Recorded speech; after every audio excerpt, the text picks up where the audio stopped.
fairly protective of it. Do you own the whole thing, David? You plow it too? Well, actually, I pick up trash on a mile of the 1.5 mile section between South Road and Ministerial. Awesome. Yeah. Awesome. That's a gorgeous stretch. Yeah. Oh, I used to, when we lived in North Kingstown, I would bicycle all over the state, and I would come down Ministerial Road and say, man, this is where I want to live. And it just happened, circumstance led to another, and we did it. Jay, is everybody present?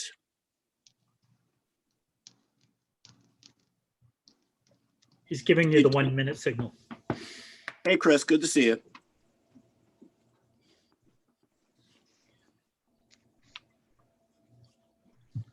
Chris, do you prefer Chris or Christopher? Chris is fine. Okay. I think we're waiting for Jay now. Yeah, well, I got Bill Dan Wallace just came in. and I am just checking the attendees list. Yep.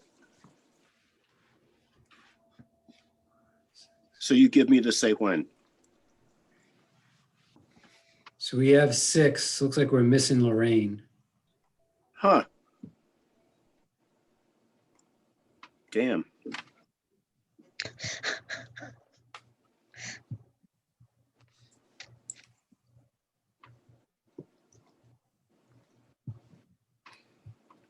Well, it's 6:02. I'm prepared to start if everybody else is. Sounds good. Go. for it. Hey, Ann. Good to see Hi. you. Hi. Hi.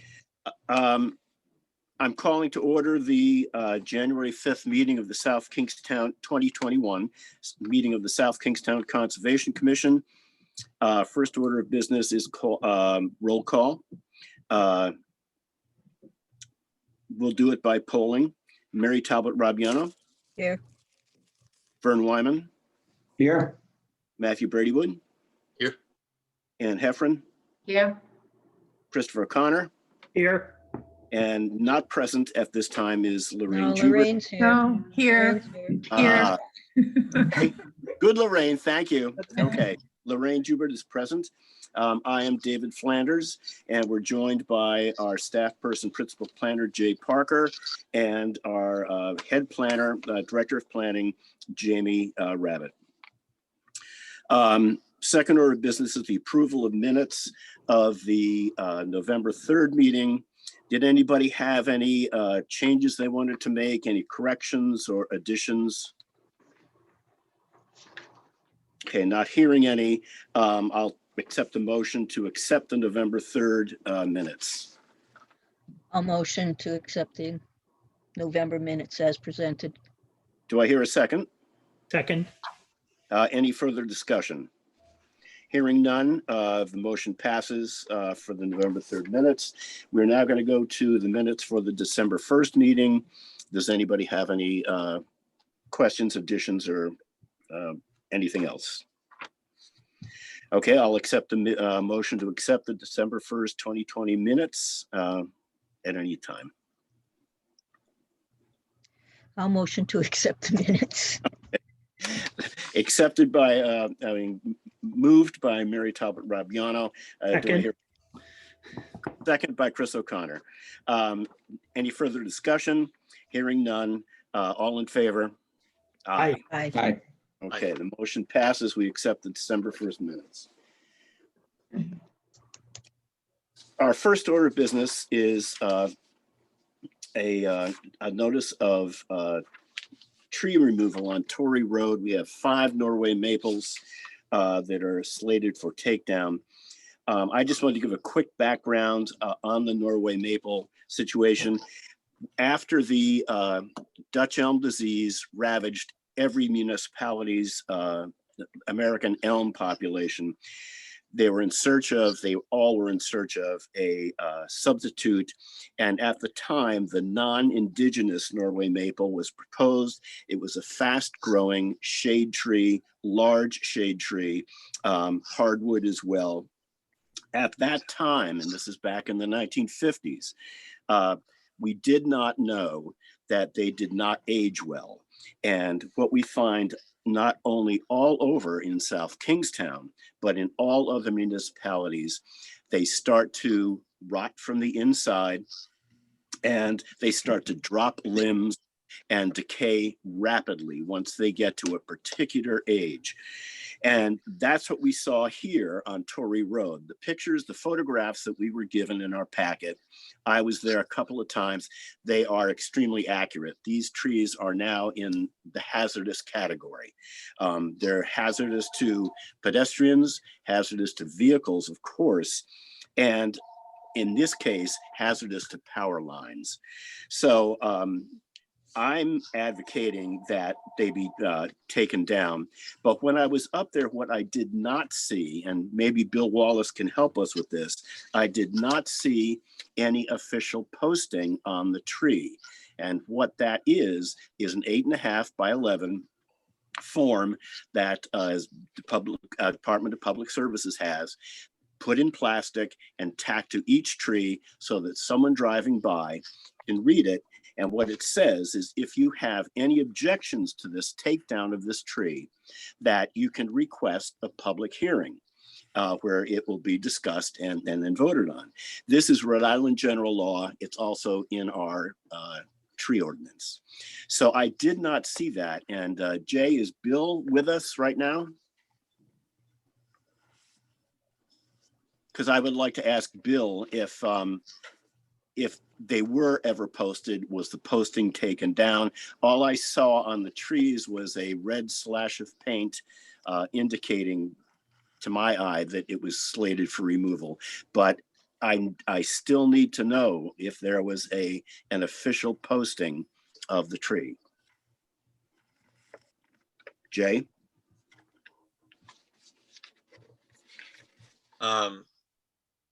Hey, Matt. One I might add, so I've got a tree on the corner of my property that is in a similar situation. It's got the red slash on it. They posted a notice. It wasn't laminated or in plastic of any kind. Okay. And so, at least in my case, that sheet of paper got wet and fell off in the first or second rainstorm. So that may have, if it's got the red mark on it, it may also have had that notice, and it's just didn't fare very well in the weather. But for us to proceed, I just need to know if it was officially posted, because if not, if it was just with the red paint indication, then it's going to have to be posted, and it's going to invite people to have a hearing like we're doing tonight. We may have to go through this again. And that's why I'm asking Jay. Jay was going to try to, Bill Wallace doesn't have a computer. And so he was going to be inviting Bill into the planning department to use their computer, or he's now trying to get him on the telephone or speakerphone so that we might be able to ask him to verify that. And I need that verification before we can go on here. Jay, you there? Yeah, Mr. Chairman, can you hear me? Yes, thank you. I think I inadvertently switched my microphone off. I have Mr. Wallace on speakerphone on my cell phone. Bill, could you say a few things just to confirm that the commission can hear you? Yeah. No, they were posted, but it didn't last very long.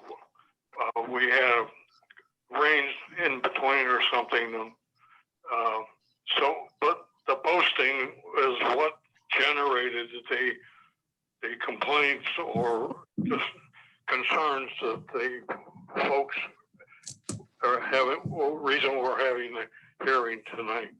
Okay. Can members of the commission hear him okay? Yes. So they were officially posted, so we can proceed from then on. Bill, I was out to look at the trees, and there's no question that they should have been taken down before today. So if anybody, and based on the photos, I can verify their accuracy as to the condition of the trees. Jay, what is required of us at this point to provide an advisory opinion to the tree warden? I believe so. This is the first item of this type that I've had to deal with, but I believe that you are providing the tree warden with your opinion as to the status of those trees, and in fact, if his opinion is correct. Is the public allowed to address the issue if someone Yes. complained? And Jay, are the people who wrote that letter, whose name I couldn't make out in handwriting, are they present tonight? So I contacted Mr. Fetzer, who submitted Right. the letter. I attempted to contact the objector that we received, but Yep. they did not answer the phone and the voicemail was full. Okay. I could not leave a message. We do have a number of attendees in the audience this evening. If anyone would like to speak on this matter, please raise your hand and I'll allow you to speak. You can find the button at the bottom of the screen. It's a little hand that says raise hand.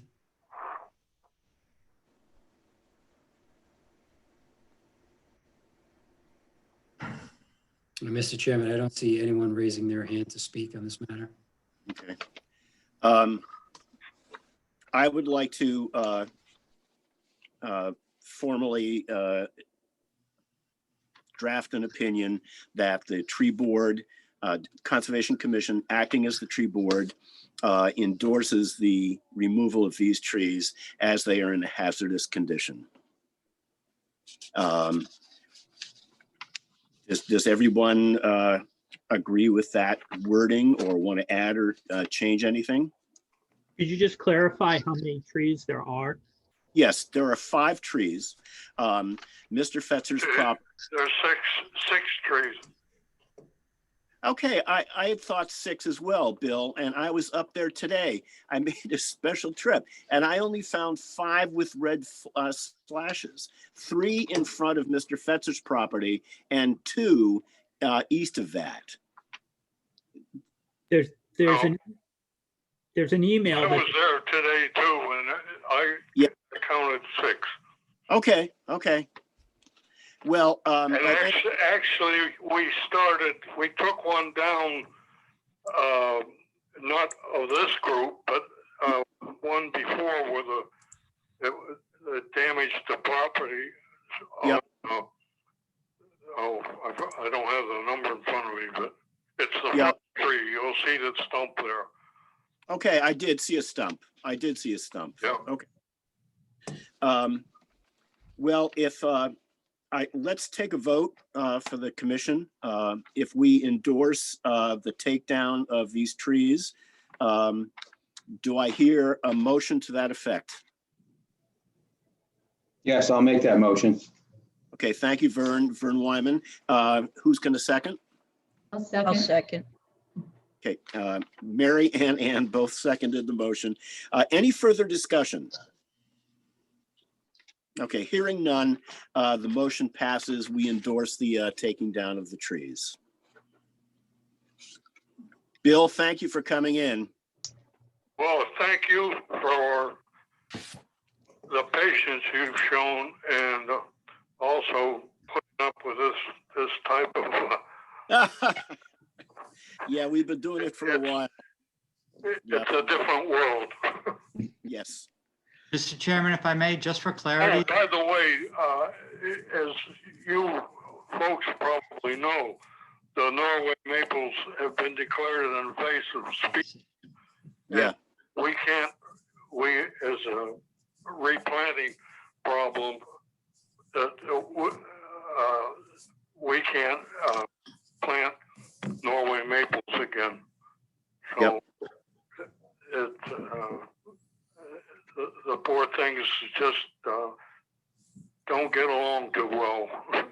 As they go, they're about 100 to 125 years old. Yep. Anyhow, thanks again. Thank you. Thank you. Jamie, yes? just for clarity, I heard a first, a second, a call for discussion, but I didn't hear an actual vote. You're I'm correct. sorry. Let's take that actual vote now. Thank you. All those in favor, say aye. I, Aye. Any objections? The vote passes. Thank you, Mr. Flanders. Thank you, Jamie. Appreciate it. Add something, please. Sure, Bill.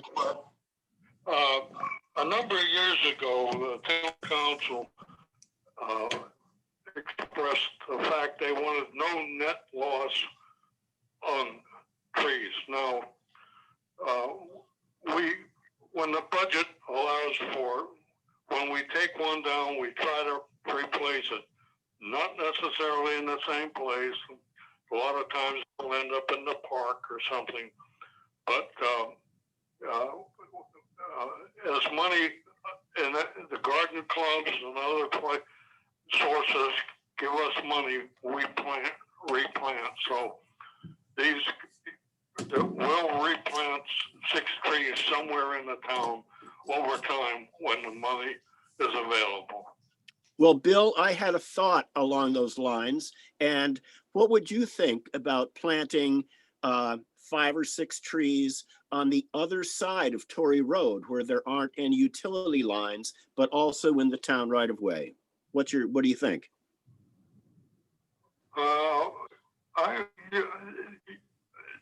It would honestly, I looked it up today to see what the honest width of the road is. Yep. The thing says varies, Torrey Road, and that's like many of our old roads. Right, right. We'll get the engineers and look and see what kind of space we have. But, you know, we might be able to, you know, try to be different species and Exactly. much smaller crowns and things like that. Well, I think that we can also, I mean, I know the person who initiated the request, Bob Fetzer. He was a client of mine. And I think we can also, I've got some money left over from Act for SK, and the Conservation Commission has some money, and maybe Mr. Fetzer can contribute some money. And I think we can come up with 6 trees to plant along that stretch. Okay. All right, I'll see what we can do about getting permission and things like that. Yep, I'll be talking with you. Thank you. Okie doke. You guys once again. Well, guys and gals, I would assume. Yep. Yep. Okay, thanks, Bill. Good night. Our next order of business is advisory opinion to the zoning board for the Daulat Shahi application special use permit for the location of an on-site wastewater treatment system within 150 feet of a wetland on Bow and Arrow Trail North, 34-2, lot 33. Is there anyone here representing the applicants? Yeah, one moment, Mr. Chairman. I'm bringing Mr. John Kenyon in.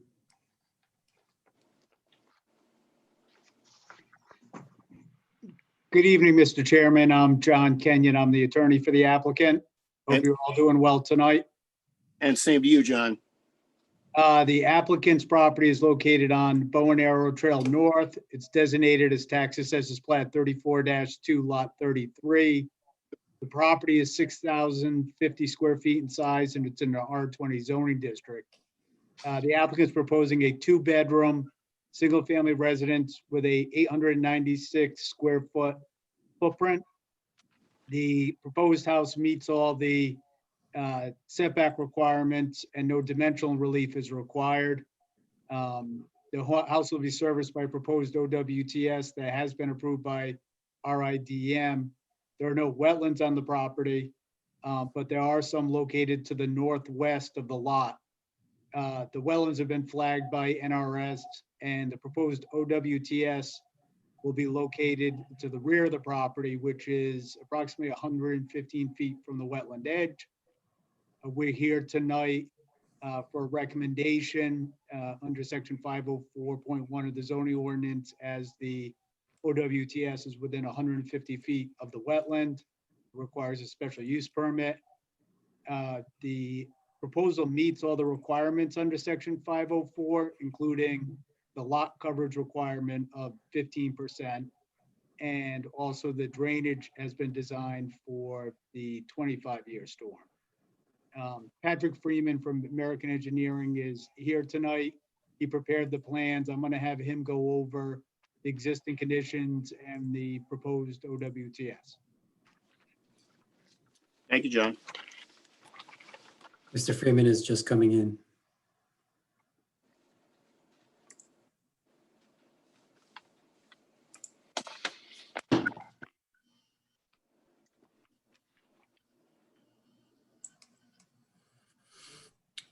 Mr. Freeman, you are muted. If you could unmute yourself. Sorry about that. My name is Patrick Freeman. I'm with American Engineering. John covered most of the points, but I'll go into some of the existing characteristics of the lot. It's been mowed, so it's grass mostly with scattered trees. Proposed, we have a 2-bedroom dwelling. The rain garden, like John said, has been designed for the 25-year storm, that increase in volume.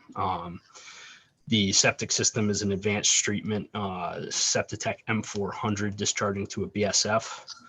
We proposed that BSF in the rear of the lot to maintain as much separation to the wetland edge as possible. The only thing that kept us from the 10-foot offset to the property line was a proposed rain garden on the lot behind us. It's Assessor's Plat 34-2 Lot 8. So that's that BSF is 115 feet from the wetlands. You would have only gained a foot, but you would have needed a variance from DEM for that setback.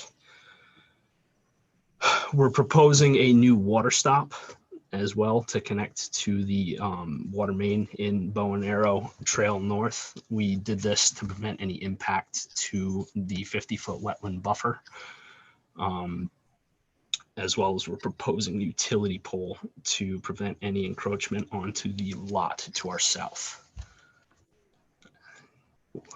In addition, we're also proposing a row of trees to provide a buffer for that perimeter wetland. If you have any questions, I'd be glad to answer them.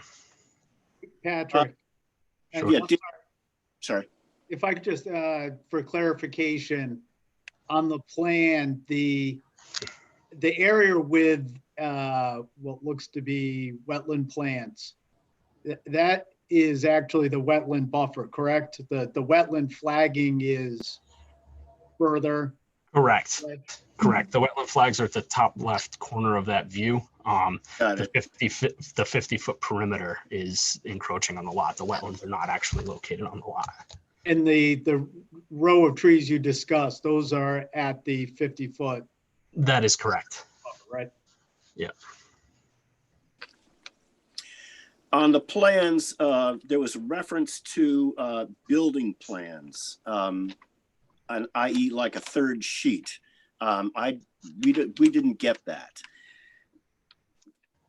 I don't Is there- believe there are any building plans. I Okay. could be wrong. I don't have any. Okay, but there was a reference made to the downspout cartoon that we have going to the collector line. It says downspout parentheses see building plans. That's correct. We don't have building plans yet. When we do have building plans, those would be shown on that plan where we don't have the roof lines for the structure yet. Yeah, because my questions are actually relating to those plans.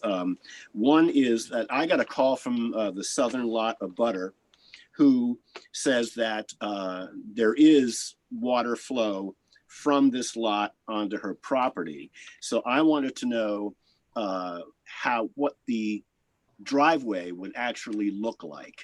A, is it going to be pervious? B, is it going to be graded away from that southern lot?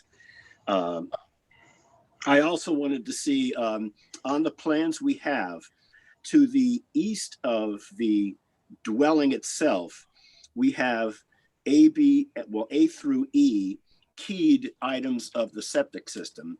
And I don't have any reference to that key. Sure. That we can see. So, and also I would like to see, more detailed drawings of the septic system for us to take a look at. I also want to see where the water table is and I want to look at your ideas for what is going to be either a slab or a crawl space. And I want to see how the downspouts are going to be routed to the rain garden.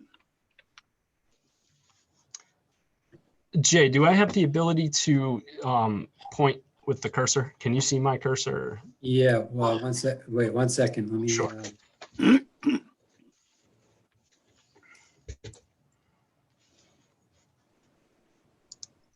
Try now. There you go. Oh, perfect. Okay.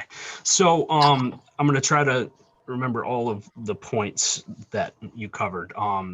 But as you can see, we did a topography of the lot, starting at 112 in this corner and 104 in this corner. All of these contours are running in a direction that the water would be flowing away from the abutter to the south. So all of this would flow in this direction. We proposed to run it's with our grading, this water, anything that lands here will either go down this swale along the edge of the driveway, but with these contour lines in this direction and it flowing this way, it's going to pull water away from that lot. So that's the grading scheme to prevent water flowing onto a butter's lots. Same with this side. So water would go this direction into the rain garden and off the lot. All this water would go down here into the rain garden, then overflow where or a level spreader. So from the downspout, for instance, from the southeast downspout, what does it look like? What's the schematic for getting that water to the rain garden? So there's an underground pipe that runs from this roof leader to this roof leader, over to this roof leader, and then out to an outfall with a crushed stone pad. This corner would do the same thing. It would go down to an underground pipe, which would connect to this, and then out to a crushed stone pad in the rain garden. Now, related to the driveway, the abutter who called me and addressed me with certain issues, she planted a row of trees along that southern line. I guess, I don't know if they're arborvitae or what, but I would want to stipulate that in our recommendation that when any tree roots are encountered, whether making the driveway, and that's why I wanted to see, the plans for the driveway, how deep are you planning to bed the driveway, but whether for the driveway or the dwelling itself, if any tree roots are encountered, we're going to need to have an arborist come in, a licensed arborist, and make clean pruning cuts of those roots. Because if they're left jagged and then covered in, they're going to be susceptible to infestation and infection. That's why I was curious about the driveway being right up against the property line. Sure, that driveway is going to be 6 to 9 inches deep. I should be able to get. Well, no, that's okay. That gives me enough information. I'm just saying at that level, you may very well encounter some of those tree roots, and if they were just left, dug from the excavator and left ragged, it would be injurious to the trees. But you can easily have an arborist come in and make clean cuts, and the trees will be just fine. So that was my concern. Okay. Alternatively, I wonder if you could reduce the width of the driveway. Or move it, in fact, further north. The problem with moving it north, we were trying to avoid any impact to the 50-foot wetland perimeter, as well as providing the area for that rain garden. That rain garden is quite large, being a 25-year storm. That's a lot of stormwater that we have to capture. I don't believe the driveway is too terribly wide. I believe it's 10 to 12 feet. Let me get a number on that. Yeah, it's a 10-foot wide driveway, so it's already fairly narrow. But for the rain garden, you're only required to capture the difference between the 25-year storm with the 25-year storm from current conditions to proposed? That's correct. I missed. Not that much. It's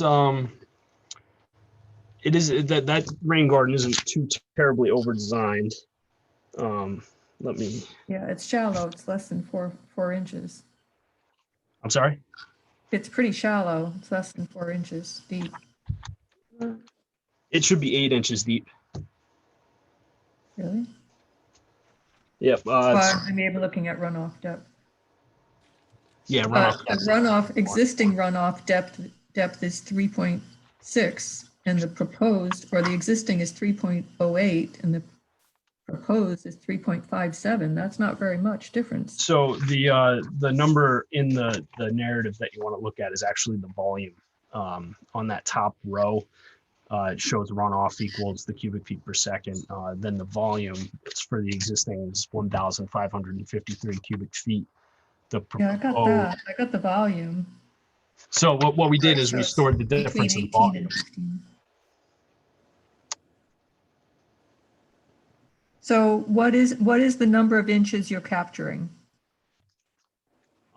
So we're capturing the difference in the runoff volume from the existing and the proposed conditions. So it's in cubic Right. feet. I know, but usually if 1801. you were designing to capture an inch, you would then convert it to the volume, and now it's just vice versa. Because the Correct. DEM residential standards are pretty much based on 1 inch of depth, right? That is correct. The town standards are based on the difference in the volume of runoff. So over the course of that 24-hour storm, the existing conditions, you have 1,553 cubic feet to run off. During the proposed, with the impervious roof and the grass, Right. you get 1,800. So we store the difference of those two storms in that rain Right. garden. And the difference is less than 1 inch, according to your report. Not the runoff depth, but the volume of runoff. So the runoff depth, when it flows off the lot, is a certain depth, but that translates to a lot more water when you multiply it by the whole lot. Basically, So do you know what it is in inches, so we can compare it to the DEM standard? The DEM standard is based on the impervious area and Right. 1 inch of rain that lands on Yeah. those areas. So, the town standard is based off of different parameters. Right. Okay, I understand. Thank you. Thank you. I had another question, though. It looks like you are meeting all the standards of section 504 based on my review. But I did note that there's a letter from DEM approving the project. And it indicates that the wetland edge was not verified by staff, by DEM staff. Can you verify that it was verified? So what we had was we had Scott or Ed from NRS. They came out and they flagged those wetlands. They made an opinion on what the wetlands are. During Yeah, okay. during the wetlands review process, they confirmed. Well, DEM came out and agreed with that. Oh, They didn't do an official wetlands edge determination, but they did come out and they did look at that. And they didn't say that they needed it. They approved it. do they typically do that verbally or in writing? That's pretty standard language for a preliminary determination application. It's basically, I believe, remove liability from them. I don't know that means that they disagree with it. In the future, it'd be much clearer to simply get the wetland edge verification so we know we're dealing with the exact boundary, if that's possible.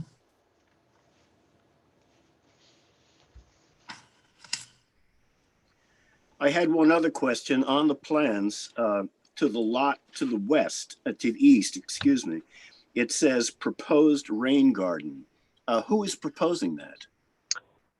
I don't have the information in front of me, but on the outs application for that lot, they proposed a rain garden in that location. So we had to maintain a setback from that that pond that they're going to put in when they install the outs for that lot. Right. I could find that information for you. No, I was curious if it played into your plans, if it was, pertinent to what you're doing here. So that 15-foot dimension, we needed that 15-foot minimum setback. So that's the reason it was Okay. relevant to what we were doing. Yeah. Patrick, was that Brian Lynn's property? Brian Lynn's is actually to the west, across Bow and Arrow. Patrick, is it also possible, in addition to the shrubs at the top of the rain garden, that in order to prevent future landowners from encroaching on the wetland perimeter, that some type of fencing be installed as well with a sign? I'm sure that, yeah, that we could do that. Could I offer instead maybe 4x4 wooden post marking that? That's something we've done in the past, just to mark that edge if somehow the trees die or get removed by, those posts would mark that edge. It obviously would be up to Gashi. If he wanted to put a fence up, he could, if that's what you want. I think the posts are sufficient if they're very clear and there's also a sign with it. Okay. But maybe the other members have a comment on that. One comment, I didn't see any test pipe locations. What sort of statistics did you get from the pipes? Where are we with the water table? That's something else I would like to see. Sure. Test hole 1, do I still have, the cursor? The test hole 1's right here. That's the symbol that we use for the test holes. Test hole 2 is in that location. If you scroll down, we have the test hole and percolation data is just below the scale. So test hole 1, we got a seasonal high water table at 19 inches. Test hole 2 was a seasonal high water table at 18 inches. Okay.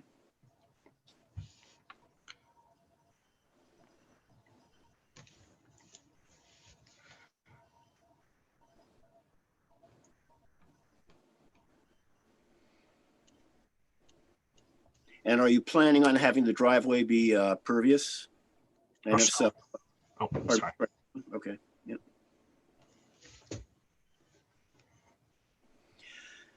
Does anyone have any further questions of the applicant? Just one other question about the erosion sediment control plan. According to the current stormwater erosion control manual, and as well as the DEM stormwater standards, the infiltration areas such as the BSF and rain garden should be protected from construction. Does your erosion control plan specify protecting those areas by fencing before construction begins?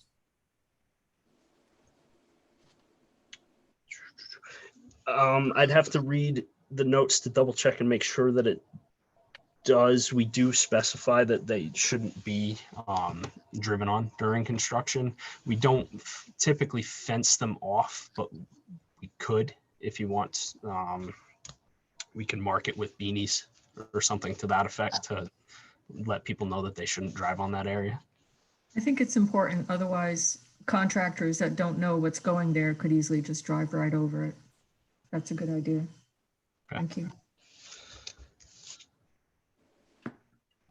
One thing that I learned from the abutter was that the actual road, Bow and Arrow Trail North, is in pretty poor condition, and also that nobody is claiming ownership of the road. The town does not claim ownership. The association apparently did a title search by a professional person who does that. And nobody can find out who owns this road,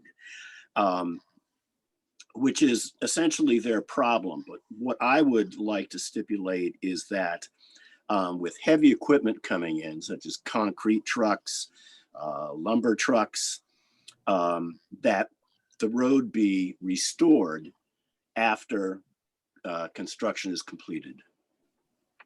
Does that sound reasonable to you?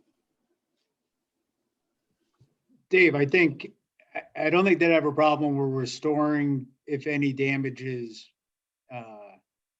created by their construction vehicles. I don't know that the applicant wants to take on the responsibility if they do nothing wrong to bring it up to town standards or anything like that. Well, not really town standards. I mean, as I said, I have not been out there to see what it's like, but certainly these heavy trucks are going to create some pretty deep ruts. And I would just like them, to be addressed at the end of the deal. Yeah. Good? I don't think that would be a problem. Good. Okay. Fixing any damage that's done to the road. Good. Okay. Patrick, I've got one question. How close to the 50-foot wetland perimeter is the BSF, or the closest corner of the BSF? To the wetland or the perimeter? To the perimeter, to the line that's actually on the applicant's property. Sure. 1 second. I have the info. It's 115 feet from the BSF to the wetland edge. I would assume that it's 50 feet less, but let me, 65 feet. 65? Correct. And that's from the northwest corner of the BSF? That is correct, to the perpendicular to that 50-foot offset. Okay. Thanks.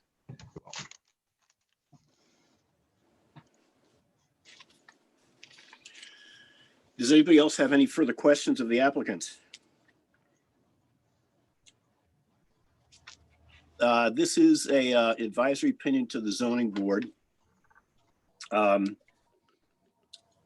I would like a motion to include some of our concerns. Mr. Chairman, Pardon me? just to advise the commission, there was a hand raised a moment ago, but apparently you may want to ask if anyone out there would like to. Sure. Regard to this matter. Oh, there we go. Hold on. Thank you. And does anybody in the public have any questions or concerns they'd like to express? Sure. Can you hear us? Yes. Okay. Good. John and Jane Bissett, we're the abutters. And a few things we'd like to address or mention. If you look at the plan that's up here now, if you look on our lot 32 where the existing water stop line is. Yep. When we built, that was the 50-foot wetland perimeter. We were not allowed to improve the trail to the end of our lot. We had to stop right there. Things have changed. The wetland has shrunk, and apparently, and so, but this right here where it says gravel, Bow and Arrow Trail, North gravel, the gravel stops where our water stop is, and from there it's dirt. It floods regularly from runoff from the top. It's quite an incline. If there's any snow or ice on the trail, you could be spinning your tires trying to get out, as quite a few delivery trucks have found. We get runoff from Indian Head Trail, plus when rain, of course, hits Bow and Arrow Trail. There's a lot of water collection, and it levels off right about where the water stop is. So going forward towards lot 33, I would say that's impassable about a good 6 months out of the year. And we've had to get 2 cars out of there. Well, a car and a truck just in the last 6 months that one of them was actually the guy who was doing the surveying. He had a 4-wheel drive truck, and he parked right about where that proposed driveway is. And we told him to watch out, and he said no problem. And 20 minutes later, he was calling for a tow truck. So it gets pretty bad right there. I did give a couple of pictures of Bow and Arrow Trail flooding. I don't know if we need to look at them, but you can see there's quite a train of water coming down. And it also runs off the lot, so it gets very wet all the way up in front of lot 33. So that's that. As far as the construction entrance, someone said 10 feet, but there's a marker. If you look at the far end of the proposed foundation, and there's a thing there, it says 12 foot, and that looks to be the same width as the proposed construction entrance. And it is right up along our property line, and we do have mature plantings there. We've been here about 12 years, and we planted as soon as we came in, you know, to help with the runoff, and also for privacy. Where that little square is, it says proposed driveway crushed stone. Mhm. Right about in the middle of that, there's a large, I believe it's an oak tree, I should know, but I forget, that straddles the property line. And when we were building, as a matter of fact, the owner of lot 33 objected to us cutting that tree. The builder had wanted to get rid of it to improve our drainage. But the tree stands there, and you know, I'm happy these days to listen to the leaves in the summertime, and I'd like to see that tree stay. But that's going to create a problem with trying to move the driveway up that far, I think, especially if it's right on the lot line. The other plantings that are in front of that are arborvitaes and some bamboo, things like that. We also have plantings alongside further up, right about where let's see, the eastern corner of the foundation, proposed foundation, all the way up to where it says vinyl fence. There's a couple sections of vinyl fence about 8 feet long. The rest are all plantings. We did read that as they had to excavate around the proposed BSF to a distance of, I believe it was 10 feet. To remove any roots, and as you can see, it's 11 foot from the property line, so that could impact our plantings over there also. Let me see. So, Excuse me, who sure. recommended clearing around the BSF? Where did we read that? I think it was in the documentation that we have for this For the project. proposal for the septic design. Yeah. Not sure that's standard practice. If I can clarify that point, that's, you just can't have any trees within 10 feet. They don't actually dig a 10-foot trench around the entire perimeter of it. It's just a setback from trees that you need to meet. Okay, so you won't be clearing roots then and things. Correct. Let me see. Let's see. What, I have a question. Go ahead. What is the water table where the proposed rain garden is? Has that been determined? It's likely similar to the test holes at the rear of the lot. We didn't do a test hole in. Well, there's a drop in elevation from the rear of the lot to the front, and the front of the lot is much closer to the wetlands. We had a test hole in the front of our lot, and it was like 12 inches. Okay. We raised that rain garden. So if the grading, we raised the front end of that to get it up off of the water table. So we did account for. Okay. And there's a berm to be constructed around? The BSF? Yeah, it's a berm is, it's only a 2-foot section where basically once that pond fills up, it flows over that 2-foot area. Just it level spreads the water so it doesn't create any erosion points. Okay. Just seeing a couple other points we might have to mention here. I don't want to take up too much of your time. Soil erosion runoff and sedimentation control plan. Does that include addressing the existing gravel road or not? The way we show it, we show our proposed crushed stone driveway connecting to what we have as the end of the gravel road. Yeah. We do have soil erosion control around that downhill slope, if that's what you're referring to.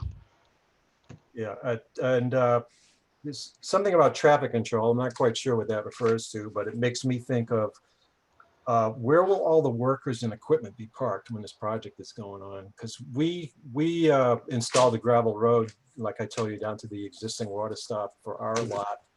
It's about 10 or 12 feet wide, I forget which. And it's the only egress we have. I know, I mean, it's going to be pretty loud when this thing's going up, no doubt, but I'm just wondering where all the equipment's going to end up for this project.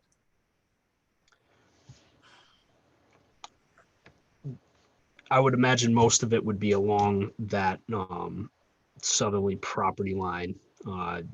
And obviously you wouldn't be able to block your access to your dwelling. That wouldn't be okay. But that's where I would imagine most of it would go, along that southerly property line. Yeah. Speaking of the trail again, I would mention that the existing water stop that you can't use, it's because it's a private road and they would have had to get a permit that's signed by the owner of the road in order to get to allow them to dig in that area. So I believe that's why you had to move the water stop. Is that correct? No, that's part of the reason. Being in the wetlands is also connecting to that would have been, obviously an encroachment into that 50-foot perimeter. Yeah. So it's also back on that. Sure. It's also our understanding that the rain garden, although it needs to be planted according to spec, there's no requirement to maintain it. There's no outside, Other than the honor system. other than the orna system, to maintain its health and to see that it continues to function down the road. So that's a concern, but it's apparently nothing that we can do about it or suggest be done about it. So let me see. The driveway, it says the construction entrance, there's something in the plan that says the length of the construction entrance is governed by soil type, whether it's 50 or 100 feet long. Could somebody explain what that means? That basically it prevents that 50 to 100-foot construction entrance is designed to prevent tracking of dirt or soil onto Bow and Arrow Trail. What it's basically implying is that certain soils track differently. So based on the soils found on site, if you need a longer distance to prevent transport of soils, then you put a longer construction entrance on there. With Bow and Arrow being gravel road, it's not as critical because it's basically an extension of a construction entrance. It's a long gravel road. It's not going to show up with silts on pavement per se. Yeah. Okay, well, I think that I'm not sure. I don't think I have any more points to address. I would like to see if it's possible to have some sort of buffer between our lot line and the construction entrance. It would also be nice if the foundation could be moved a couple of feet over to the north to allow that. And that's all I have.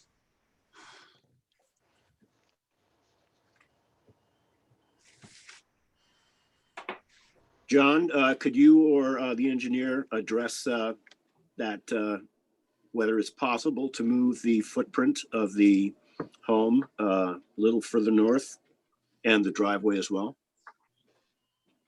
Dave, I'd have to leave that to the engineer. It looks like zoning wise, there's room to move it, but there might be drainage or septic reason why it can't be moved. Patrick, do you know? We could move that. I'd have to double check the setbacks for the zone. But yeah, that house could reasonably be moved north. I'd have to check and see how far. But Right now, it looks like it's 12 feet from the southern line, and I I can't read the dimension to the northern line. Is that 18 feet? It's 15. 15? So Yeah. we might have a couple feet to move it, David. That would be great. That would be a good faith, move. Patrick, is that a one-story house or two-story? I believe it would be 2-story. Like I said, we don't have foundation building plans yet, but my guess would be 2-story. Thank you. And I'm curious about the size of the driveway. You had said 9 feet, I think, for the driveway construction entrance, but it does look like 12 when you compare it to 12. that southeast Yep. corner. So Yep. it's 10 feet wide. If you look, it's a foot off the property and then a foot off the house. So that would Okay. add up to Okay. that. All right. Thank you. Welcome. Adequate for You, construction how entrance? will cars that visit the house be able to turn around? I can't see where they could back out into the wetland buffer, the 50-foot perimeter. We did turn provide around. a turnaround in front of the house, and it may be hard to see, but in That the stockpile area? yeah, so that's only during construction. That it would be once construction's completed, where a homeowner would pull straight in, and then he could back in and pull out there. We also marked that with a 4x4 post to prevent them driving into the rain garden. Yeah. So shouldn't that be marked as a future driveway? It is. The lines are in there. It's just kind of busy. There's a lot of lines with the rain garden and then Oh, I can. driveway. The construction entrance also makes it Oh, a yes, little there. bit confusing. But Jay, I believe, is tracing it. Lorraine, I think it's on the plans. It says construction entrance protection. I think that what they have pictured there is within the stockpile area of what's Right. it appears. So Jay, there are no setbacks from driveways to abutters? No, there are not.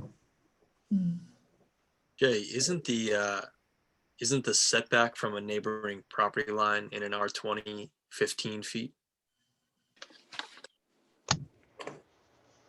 I'd have to look that up. If you give me a moment, I can do so. Yeah, unless it's changed recently, I'm pretty sure that R20 says 15 feet from any neighboring property lines, which Yeah, I believe it is 15 feet. Is it possible that it's potentially a existing? I believe the word is non-conforming lot of record, that it would have reduced side setbacks.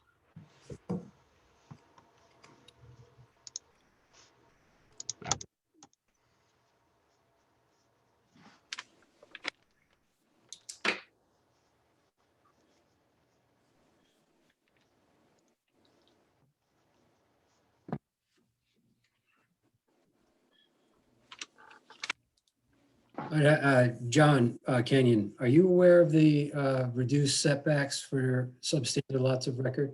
Yeah, it's so the side yard setback is based on the frontage.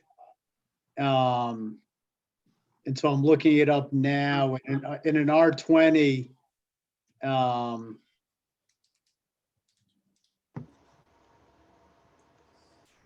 an R20, it's 15 feet For a conforming lot of record, but for a conforming lot of record. When it becomes non-conforming, Jay, it's controlled by, it's on page CDA-16. It's to be So if the frontage is 55 feet, which I think it is, less. then under the zoning ordinance, I believe it's 12 feet. It actually might be less than that. I'm looking at it now. I have a lot width not less than 60 feet. R20 would be an 11-foot side 11 yard foot, setback. yeah. does that change the front setback as well, I don't believe so. which normally would be 35, and it looks like it's 33 on these plans. So the table A into section 207 in R20, if the minimum lot depth is less than 125, the minimum front is 25 feet. So it doesn't count for that as well.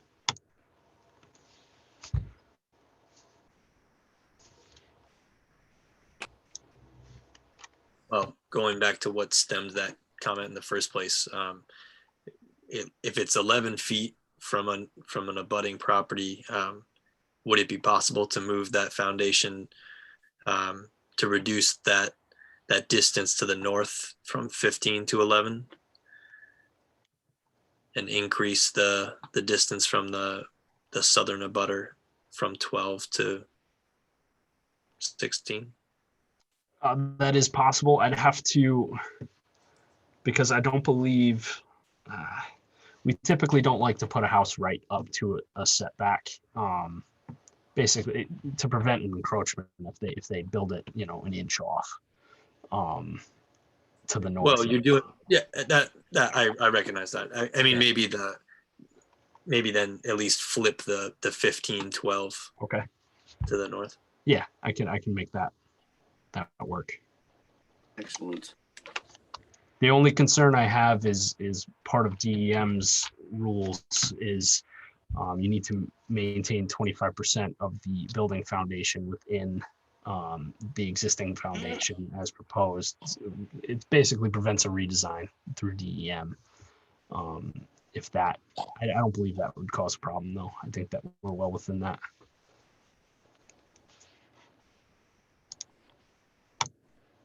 So yeah, we can do a 12-foot setback from that northern line. For the limits of disturbance impact the frontage on the road. The allowable frontage. I don't think so. And I would also note that a couple months ago, at a zoning board hearing, a neighbor had the same concern regarding construction vehicles. And the zoning board did place a condition on there that they not block the neighbor's access to their property or impede their property. So I don't think that type of condition would be a problem. It seems that so far we haven't really addressed one of the key issues of the flooding that occurs where a car could get stuck, either going to or coming from the new dwelling. Patrick, can you suggest any solutions to that? I mean, I can just envision a scenario where an emergency vehicle has to visit the house and treat someone and they can't get there or they can't get out. Sure. The crushed stone driveway that we're proposing wouldn't pose that issue. As far as the end of Bow and Arrow Trail being impassable, I'd have to. I wouldn't think that, based on what we have, I don't have any evidence that it would be impassable. The Even though alternative it's would be to flooded to add. the water stop? I'm sorry? Even though it's flooded to the water stop? Well, I'm not sure which water stop we're talking about, the one in the 50-foot perimeter wetland or the one in front of the Bessette's lot. I'd have to double check. I don't have an answer for that. The only thing that we could do is improve the gravel of Bow and Arrow Trail to meet a standard where it won't be, a flooding hazard.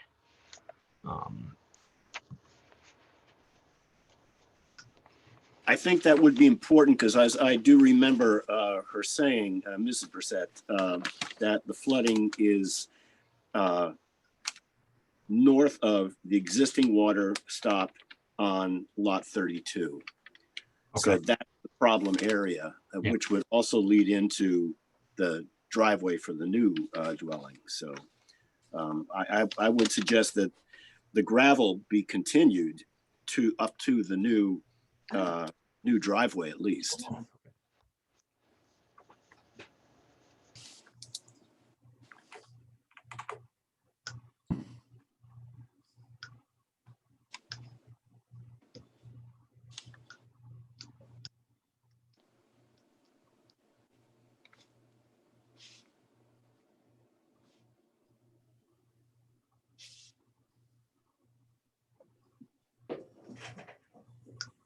Any thoughts? Yeah, John and Jane, is the existing gravel, does it end perpendicularly to the road, or is it, it almost looks like it's a diagonal? It is kind of a diagonal at the water stop. Yeah.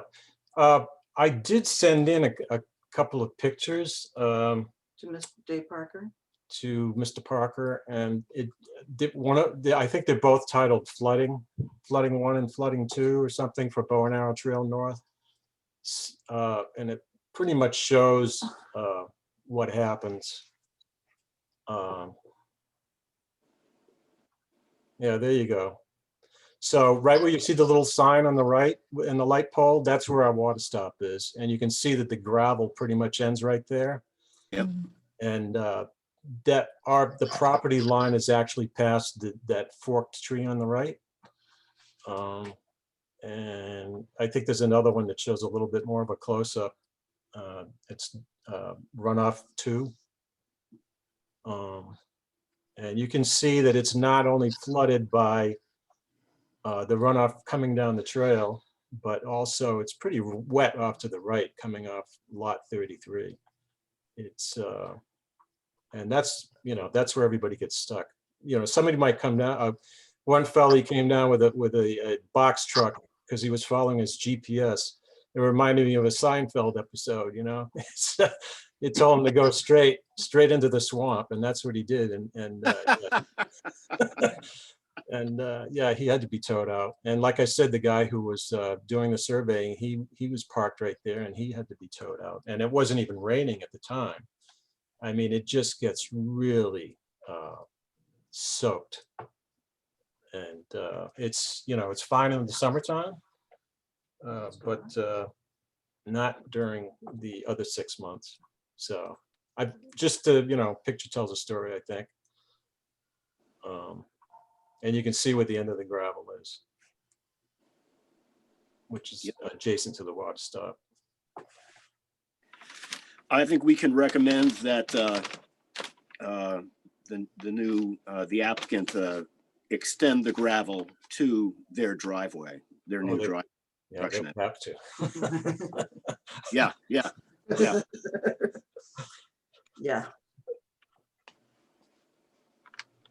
We have to kind of wonder at what point is a lot buildable versus not, This seems to be some pretty serious limitations. The other alternative might be if we, not a big house to begin with, but if we certainly just use a slab rather than crawl space, there'll be less displacement of groundwater, which would help with the water. And even moving the building north so that we can move the driveway away from the property edge. And even reducing the size of the building footprint would make sense in a situation like this because the size of the building contributes to the size of the rain garden. And the amount of runoff, obviously, too. So I think we have to do everything to minimize the runoff further, as well as address the road safety. They both go hand in hand.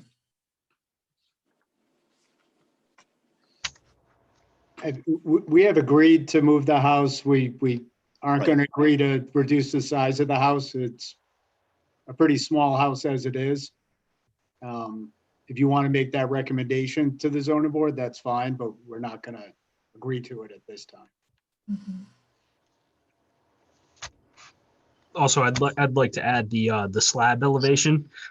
We did propose it to be at least a foot above the seasonal high water table, so it won't actually displace any of that water. Just for clarity. I meant the crawl space would displace the groundwater. Either the crawl space or the slab, they're both proposed at the same elevation. They'd both be above that foot above the water table, so it wouldn't create any displacement of that. That's exactly where the building plans would have come in handy in knowing that. For the commission members, I've got our concerns listed, and let me know if I've missed anything. That the driveway be pervious, that any tree roots encountered from the southern lot must be cleanly pruned by a Rhode Island licensed arborist to avoid infection or infestation. The road should be gravelled up to the new driveway construction entrance. The existing deciduous tree along the southern property line of the new property should remain. That the setbacks on the north and south be flipped so that we have the larger setback on the southern line. The construction vehicles should not block neighbors' access to the dwelling. And I guess that's about all I have. Did I miss anything on our discussion? One more, something across the road to demarcate. Mr. Chairman? Yes. Are we complete with public comment? I don't know. It Is- sounds is like the. it sounds is like there- the board is deliberating. No, I was just reviewing as to where we are at this point. So if anybody has anything more to add, public, please let me know if I missed anything. There's one additional one, and that's the suggestion about putting the posts on the line of the setback from the wetland. Okay. And do the Brissettes have any further comments here? I would just wonder if at the end of the trail where the 50-foot perimeter is, that needs to be, I would imagine there would be hay bales there during construction and stuff. We have silt fence proposed. Silt fence, yeah. So, but now when construction is complete, that'll all be pulled out and there'll be no buffer between the end of the road and the wetland. Is that That's correct? correct.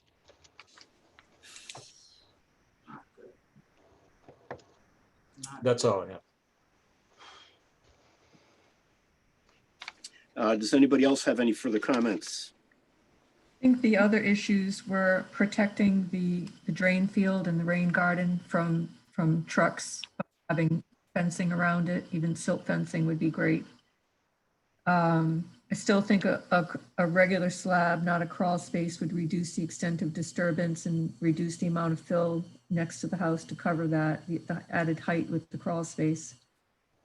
There would be a line of posts indicating the protected wetland buffer at the perimeter with signage indicating it's a wetland not to be disturbed. I think those are the key. Lorraine, where would that line be?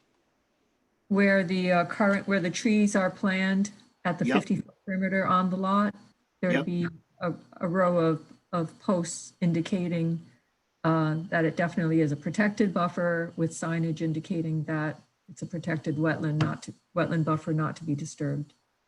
Got it. For future homeowners that aren't aware that it is a wetland. Okay.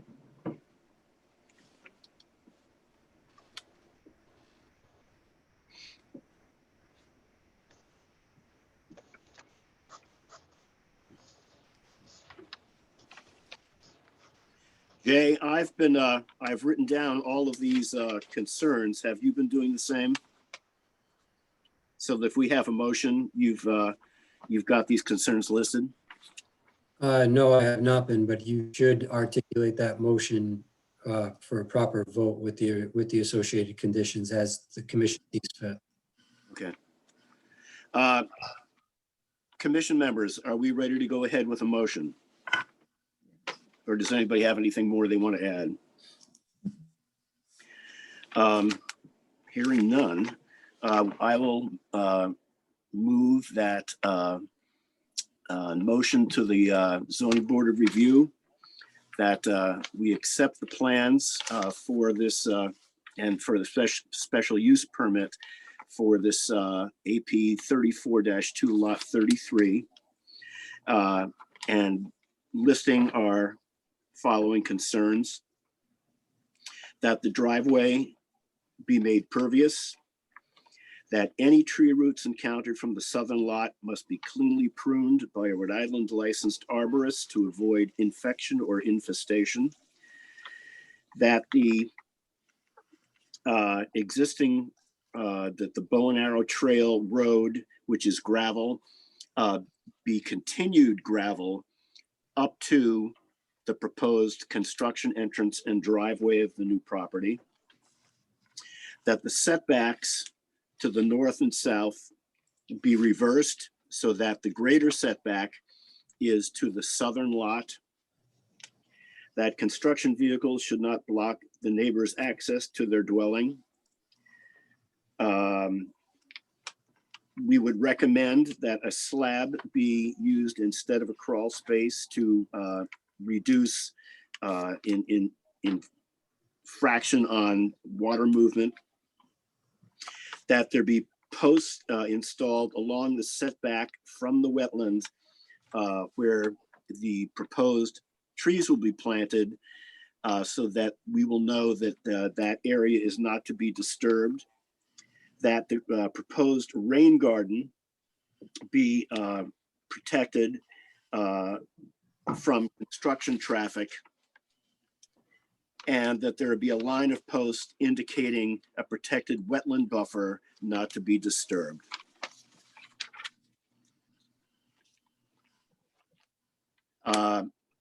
That is the motion. Do I hear a second? Could I'd just like to recommend one minor change, that the rain garden and the BSF drain field be protected from disturbance by a silt fence or something similar during construction. Okay, to that language of protecting the rain garden from construction traffic, we will add protecting the rain garden and the BSF drain field. Right. Thank you. So that is the new language for the proposal. Do I hear a second? Second. Any further discussion before we close out? Okay, all those in favor? Aye. Aye. Aye. Aye. Any opposed? The motion passes. Thank you. Thank you. Thank you. Thanks, Joe. Thanks. Thank you, Brissettes. Thank you.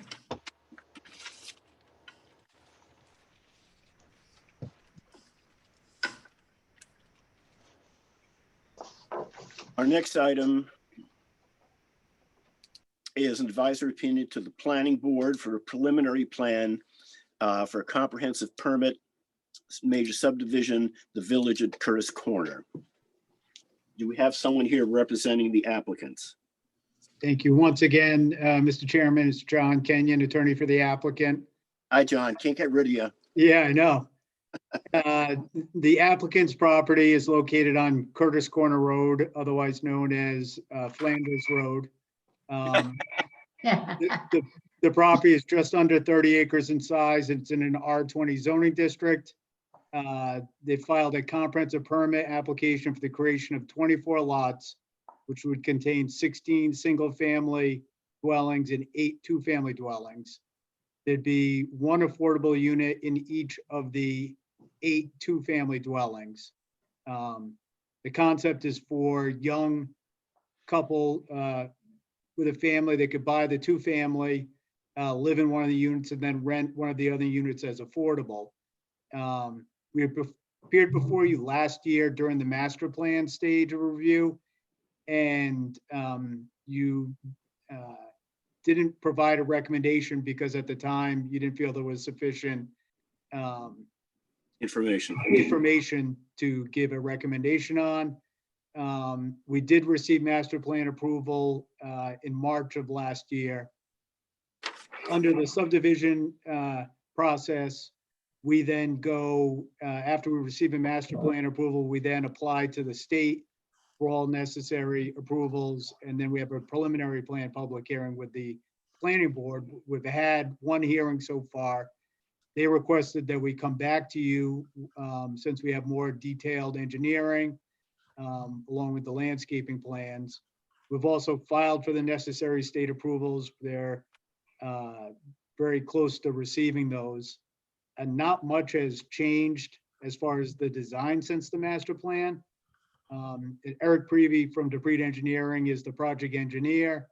I'm going to have him briefly go over the existing conditions, the changes from the master plan, and where we are with the state permitting. And that unfortunately, Eric has to be at another public hearing in another town. So he's going to talk really fast. I won't go too fast. First of all, can everybody hear me okay? Yep, thank you. Okay, thank you. For the record, Eric Prevey, P-R-I-V as in Victor E, a registered professional engineer with DePreet Engineering. To give you a quick overview, actually, it has, as John had mentioned, actually not much has changed from master plan. What we were able to do, one of the things that we looked at was during the public hearing process, one of the abutters we were talking to that was located just to the east of us here had some concerns about drainage. So what we were able to do is we actually increased this area in the front from the original master plan. The master plan had a smaller area coming to this front area for infiltrating groundwater. So we actually were able to shift the units up a little bit. We shifted them all up to the north here, and we were able to create a larger area up here to be able to treat that stormwater. Also, there's an existing catch basin that's located right here in Curtis Corner Road. And that catch basin actually just goes to a flared end that just comes into a roadside ditch here. There's no treatment, it just goes from catch basin into the roadside ditch. So as part of our development, we're actually able to take that and we have the roadside ditch here, but then it actually now overflows and comes in and gets treated within our water quality over here. We have a sand filter that's located right here in the front. So it's a stormwater sand filter, not the bottomless sand filter like the septic system you were talking about, just the sand filter for stormwater in the front. So we're actually treating a portion of the roadway that is not currently being treated today. It was just direct discharge into this roadside swale here as well. We also added on some, because of the concerns from the abutter, we also added some dry wells and some driveway trenches to really take away the stormwater in this front portion over here. So in this front watershed, there's kind of a small ridge between the two watersheds here. So this area in the front here. So all of the ones that come in the front that go to Curtis Corner today, we actually have infiltration trenches along the driveways, and then we have dry wells as well. We also put a light swale in the back here to make sure that none of the stormwater comes over and it comes directly into this sand filter in the front here. And then in the back, we have the stormwater from the roadway and from some of the driveways coming in and being treated within an infiltration basin back here as well. So that's all treated back here, metered out prior to being discharged to the wetland. So there's a large swamp wetland that's located in the northwest portion over here. So that's metered out to pre-development conditions and providing all the water quality improvements. As Attorney Kenyon had mentioned, we do have, as we are concurrent with DEM freshwater wetlands, but I did speak to both the biologist and the engineer, and they have signed off on the design, and it's just waiting for final approval from the permitting supervisor. So we anticipate having that wetland permit in hand any day now as well. As part of the preliminary submission, all of the documents were provided to the Department of Public Services as well. Your town engineer has reviewed the stormwater calculations, the soil erosion and sediment control plans, and the operations and maintenance manual for the long-term operations and maintenance as well. So that has been reviewed and signed off before we went to our first public hearing as well. So that's kind of the summary of the stormwater. It is serviced by public municipal sewer as well. So no septic systems, no septic discharge on this site at all. Public water and public sewer. So no wells and no infiltration of any sewage on site at all. It's all directly going into the public system as well. So that's kind of the overview. Be happy to answer questions briefly, but I'd be happy to answer questions. Eric, wasn't there a plan to have a trail or a path from the development to Route 108? There was discussion of that, and we reached out to both of the eastern abutters. The large one right here, that is the public safety complex. So that's right. The police station. Right. They're not, we did reach out and we received that they're not going to allow it. They don't want people going through the property.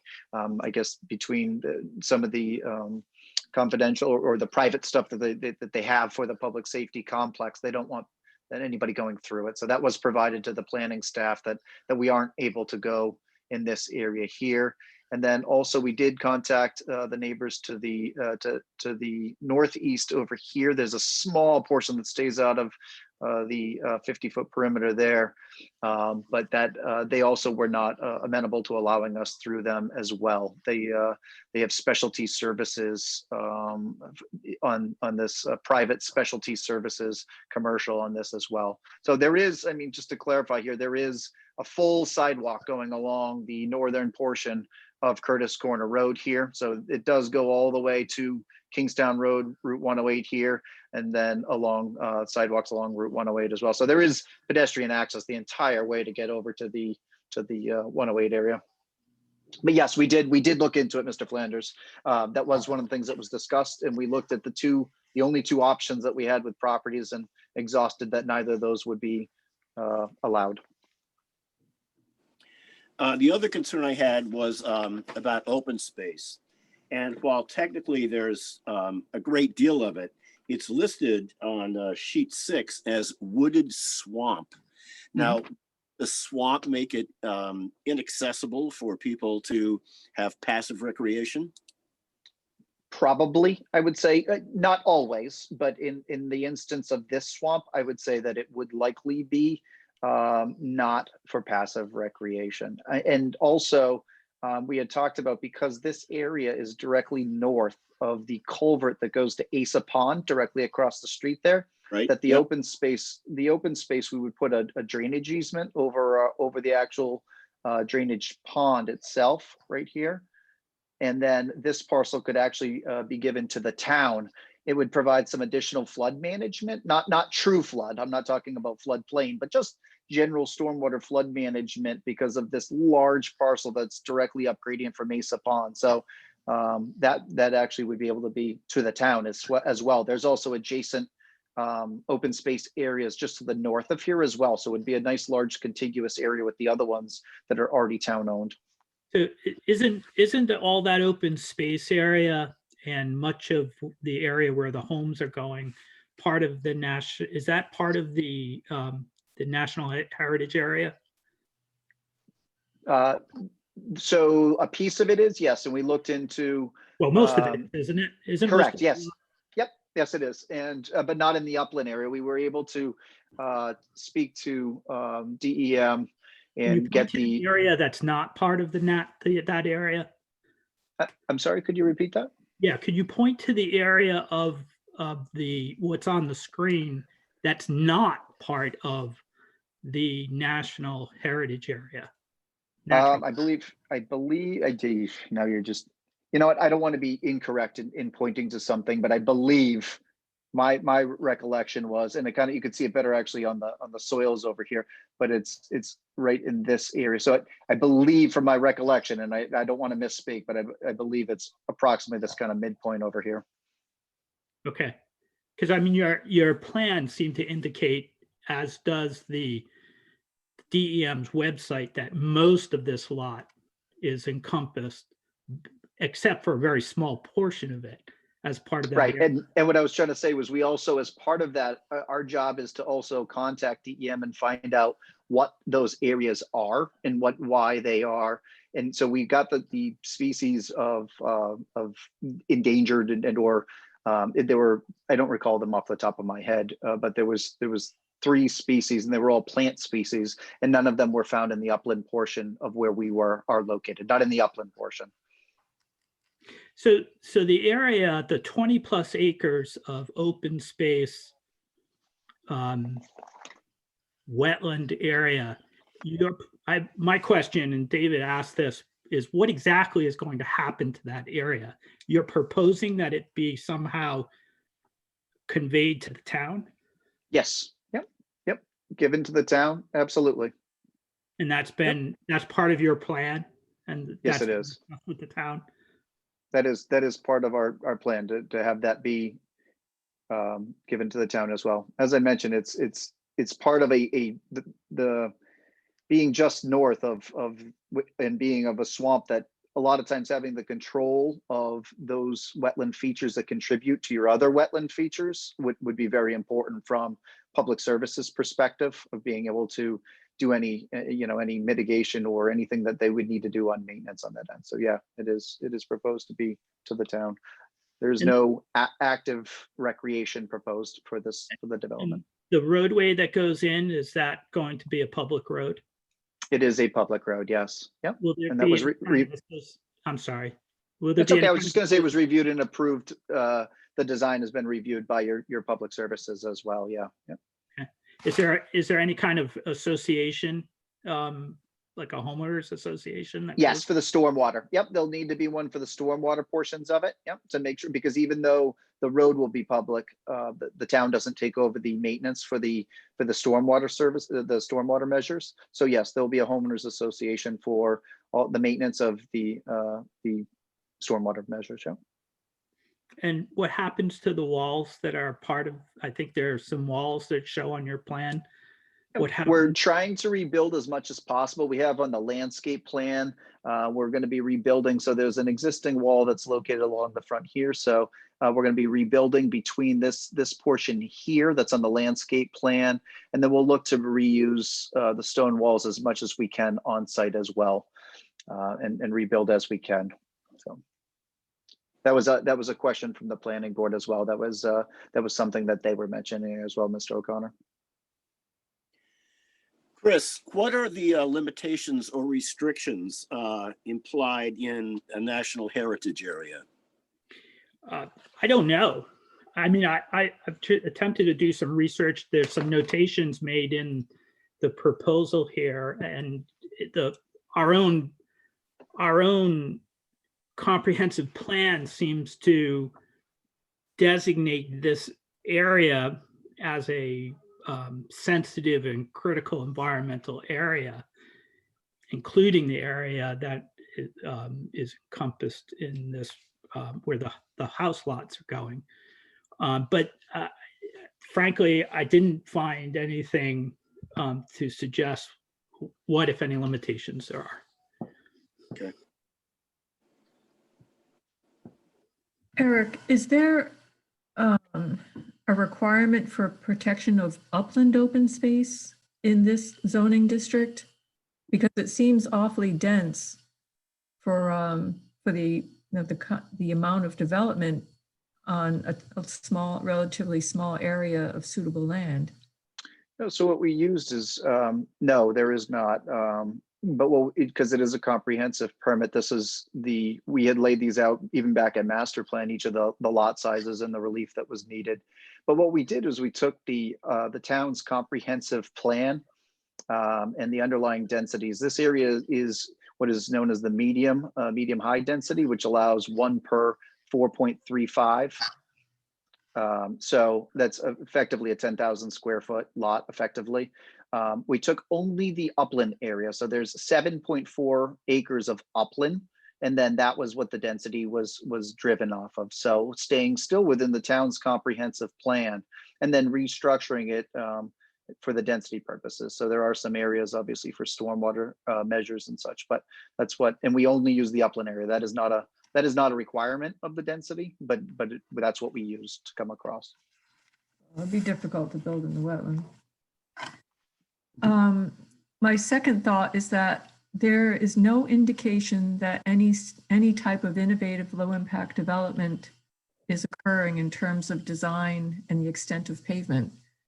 The driveways are extremely wide. The guidelines are 9 feet wide with a broadening as you approach the house, not immediately. The cul-de-sac doesn't look like it's going to have vegetation in the middle, and that's a pretty large cul-de-sac. It could be vegetated. There could be shared driveways, particularly lot 24 and 23, where for safety concerns, it does narrow to 1, but it's still 2 very large, very wide driveways. Lots 20 and 21, I mean, many of them have, almost all of them are excessively wide. Just So Like there's Okay, any sorry. effort to reduce impervious cover. So one of the discussion points at the last planning board meeting was to add a landscape island. So we will be doing that. We actually have that. That'll be going into the town actually tomorrow. So there will be a landscape island that's added into the cul-de-sac. Because we have with the duplexes there, we need to have room for 4 off-street parking spaces. So that's why some of them you can see, for instance, lot 21 is a duplex that has to have 4 off-street parking spaces. So that's why that one's a little bit wider, whereas you can see lot number 1 just has the 2 off-street parking spaces as well. So we looked at it in that instance. As far as the shared, we did have the shared for lot 23 and 24 because that goes out onto Curtis Corner Road to limit the curb cuts and turning movements.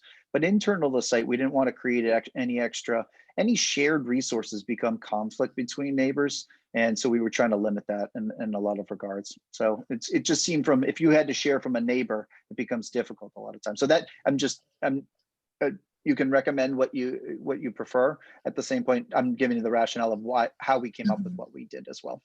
And Eric, aren't we asking for waivers for the size of the road? We're going from, I believe it should be 50 feet to 40 feet. And That's the right of way, technically. Right. That is technically the right of way. And so I think from what Lorraine is talking about is impervious sizes, but we have reduced it to the narrowest that the town allows. I believe it's 24 feet wide. So, but yes. So what we see as 40-foot wide for Vespia Lane is actually going to be 24? The roadway is 24. The right of way is 40. So the right of way, I mean, just the fictitious kind of. Right. Got it. And by the way, regarding lots 24 and 23, is there room for a car to turn around within that driveway, or are they back? Spot on. That was another comment that we're changing as well. Yeah, we'll have a small turnoff. And matter of fact, you can see it if you ever go by there.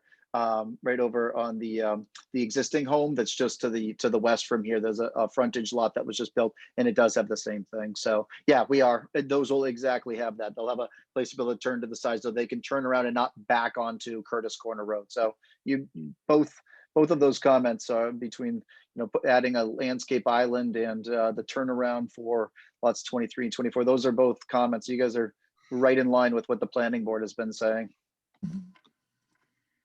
Eric, another question about the perimeter wetland where it looks like it needs protection. What do you have in mind to ensure those landowners don't encroach on that area? I believe the part of the planning board is going to also be to add some monumentation out there as well. Add some either whatever the town wants for monumentations, either some timbers and placards or some sort of a demarcation. So there's a visual demarcation out there. So we'll listen to what the planning board recommends on that as well.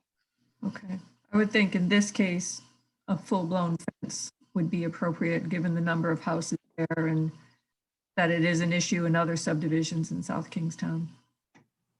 With signage indicating that it's a protected area not to be disturbed. Yeah, that makes sense. I apologize. I have to go. I have a public hearing that is starting right now, and I am the sole expert witness. So I apologize if I am not able to answer everyone's questions. I think Attorney Kenyon can also hope John can dance real well. No, I'm kidding. John can answer questions as well, and at least what has happened on the planning. And I apologize. I wish I could have stayed longer. I thought I was clear with I thought I was good with a 6 o'clock start and having 7:30. I thought I was good, but I missed the ball. So I apologize, but I do have to go. Thank you. Thank you.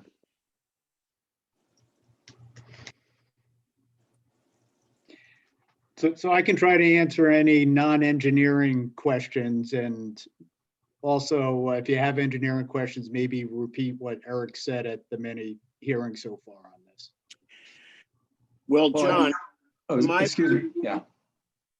Sorry. Vern Wyman. I was just going to comment that I know the last time that we did review this project, we were reflecting upon the combination of duplexes and single family occupancies here, and we're concerned with traffic I think since that time, from the records, there is a traffic report now.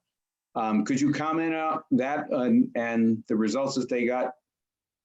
Sure. So we, Paul Bandon from Beta Engineering did prepare and submit a traffic report. It showed that it would not impact the level of service in the area. At the last hearing with the planning board, they asked for an update, I believe, concerning the light at Curtis Corner and 108. And he submitted that, showed that it would not impact the level of service of the light there.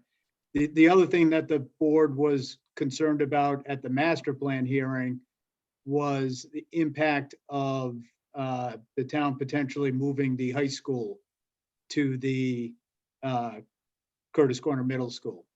And that was taken into effect on the traffic. Good. Since we were last before you, the concept of the duplex as affordables, having one unit be affordable and one be market rate, this is kind of a new concept. And when we discussed it with Rhode Island Housing, they love the idea. And we have been to the town's affordable housing collaborative twice now, and they've given positive recommendations on that concept.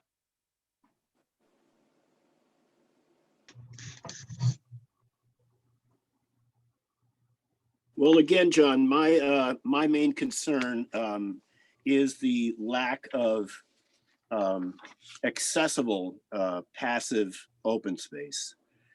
And it is a very, very dense project. In my ideal world, we would lose lots 6 through 13 and have that be open space. But I mean, I would just see that as a much more friendly development, friendly to the residents, future residents, friendly to the town. I just think it's overly dense, and that if it were less dense, we would have more open space. That's just where I'm coming from. Well, actually, the lots in the closer to the wetland could be eliminated where the road would be shorter, and it would, you know, just, it's probably better to have the density closer to the police station and the less density by the wetland. Yeah, So I you- agree with that. And also what Lorraine had said earlier about the size of the driveways, they seem excessively large, really. They're huge. Yeah. So Lorraine, you would be talking about lots 12 through 15, say? Yeah, in that vicinity, or Uh-huh. if the road was shorter, then you wouldn't need, you know, you could keep them around the cul-de-sac shorter, but not so many on the north near the wetland. Yeah.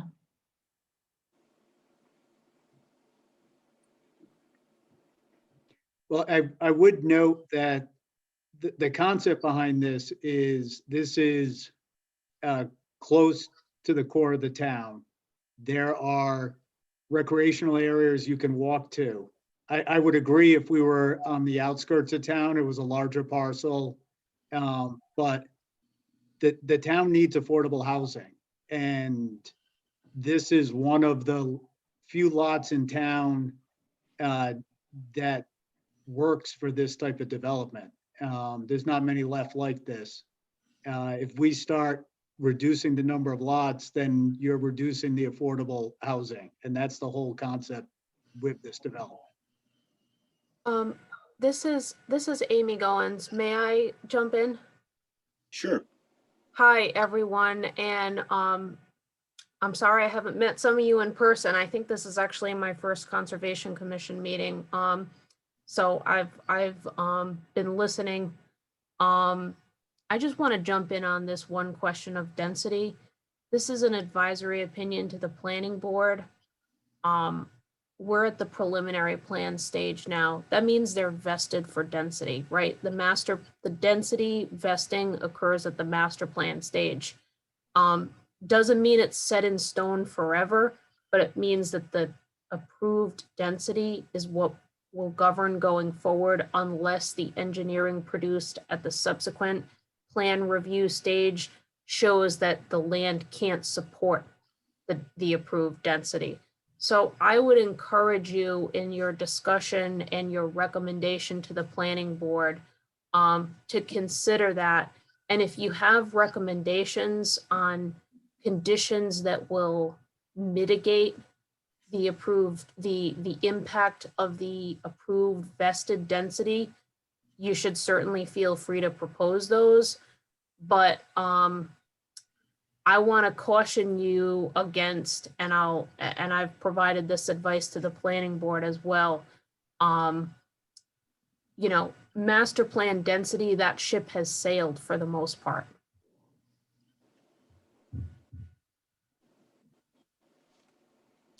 Thank you.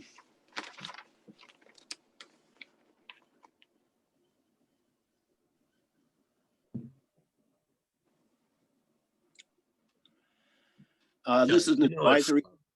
Go on, sorry. Sorry, David. John, do you know if Eric in his introduction, did he say that DEM hadn't yet approved this plan? So It was waiting on approval for that?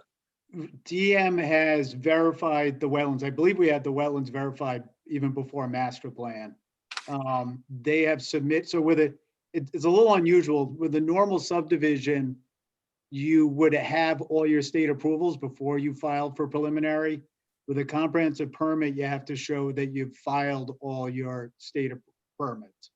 So we have done that. He did hear back from the staff that they were signing off on it, and we're just waiting for their supervisor to give the final okay on it. Okay.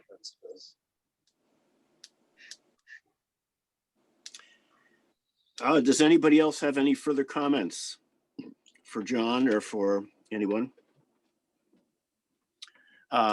This is an advisory opinion to the planning board. Would someone like to make a motion? Lorraine? Well, clearly, we all know that at the preliminary stage, there won't be many changes. We recognize that. It's just frustrating to see such a dense development that has no usable open space, especially given the need. Not everyone can drive to a nearby publicly owned open space. So it's frustrating to see that level of density with no open space.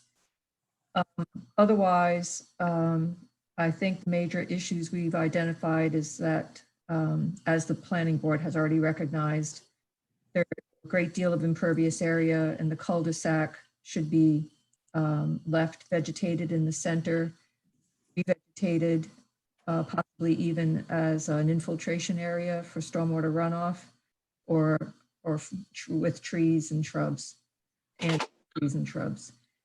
The driveways are extremely wide. We recognize they need to widen near the building to provide parking, but DEM's own recommendations in their LID municipal self-assessment checklist is 9 feet wide. So they can certainly be reduced closer to that. I think there is a great risk for infringement of property owners on use of the protected open space at the wetland edge, at the wetland perimeter.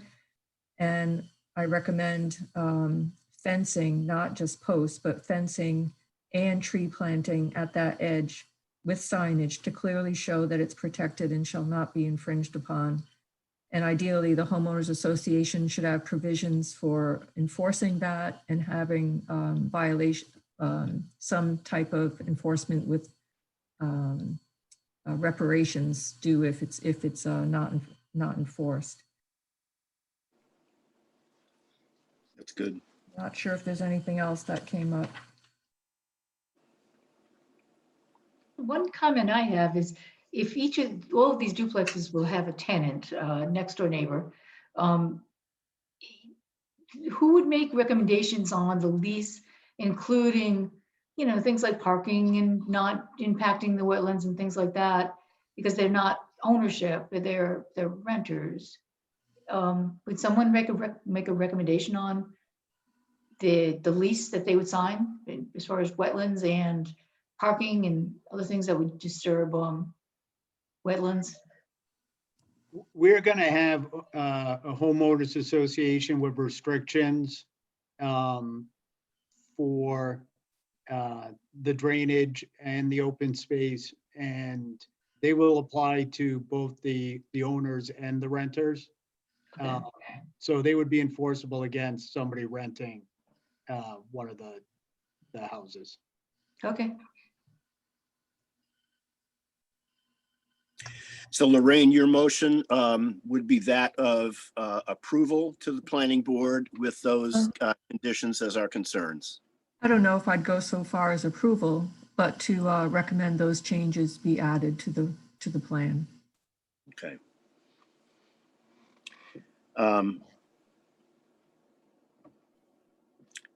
Do I hear a second on that? I'll second. That's Ann Heffron, seconds Lorraine's motion. Any further discussion before we put it to a vote? Hearing none, all those in favor? Aye. Aye. Aye. Any opposed?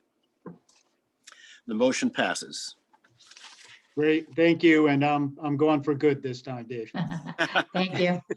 Thank you. Promise. Mr. Chairman, Yes, Jay. I do see a hand raised. Mr. Alex Petrucci has his hand raised. Would you like to go to him before we move on to the next item? Sure. Mr. Petrucci, please. Alex, if you could unmute yourself. See you have your hand raised.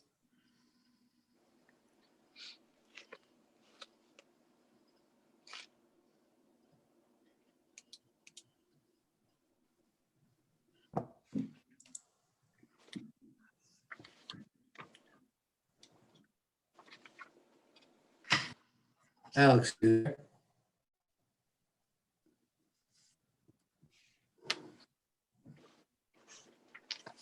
Alex, it looks like you did successfully unmute yourself. If you could speak.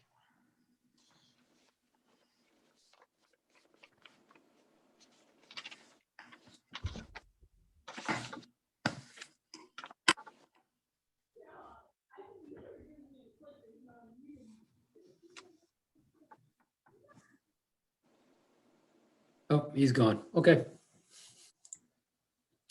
Ready to move on. Okay. Our next thing is an advisory opinion to the planning board again for the Matunic Beach Road condominiums for a 12-unit condominium multi-household land development project and associated site improvements. AP 92-2, Lot 56, located on Matunic Beach Road. Stephen DeSimone is the applicant. Eileen Biancuso is the owner. Is there anyone here representing either of those two people? I believe there are, Mr. Hamill from Dupree Engineering. Mr. Chairman, just quickly, Amy Goins is available as legal counsel. If she can just, if you don't mind, set the stage for where the planning board is on this Sure. application process and your advisory role. That would Amy, be helpful. Thank you. This is Amy Goins, legal counsel. The planning board is meeting Thursday night. I want to say they've had 3, if not 4 meetings on this application. The decision deadline is coming up in February. I believe at the last meeting, the board directed staff to draft a motion of approval. This is a comprehensive permit, so as you know, it's governed under a different framework than the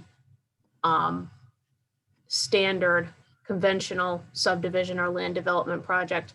The Conservation Commission, as you know, sits in an advisory role to the planning board. So your advice on the environmental concerns is welcomed.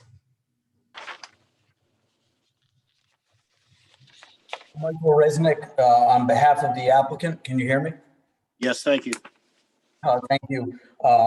Members of the commission, Mr. Chair, again, Michael Resnick on behalf of the applicant. I do have with me this evening the project engineer, Mr. Chris Duhamel, First, I'd like to just give a very brief overview of the project, and then I will turn it over to Mr. Duhamel for a more specific presentation as to some items that we believe the commission will be interested in. And of course, we'll be open for questions, any questions that the commission may have. The property is located at Matunic Beach Road. It's plat 92-2, lot 56. The parcel is 4.77 acres, and it's in a mixed zone, CN and R20. By way of background, we have completed our pre-application concept review before the Planning Board and the Tech Review Committee, and we are presently before the Planning Board on our conceptual master plan review. We have had two lengthy hearings before the board on this present application. I would estimate anywhere between 7 to 8 hours of public comment and question and answering and presentation before the board.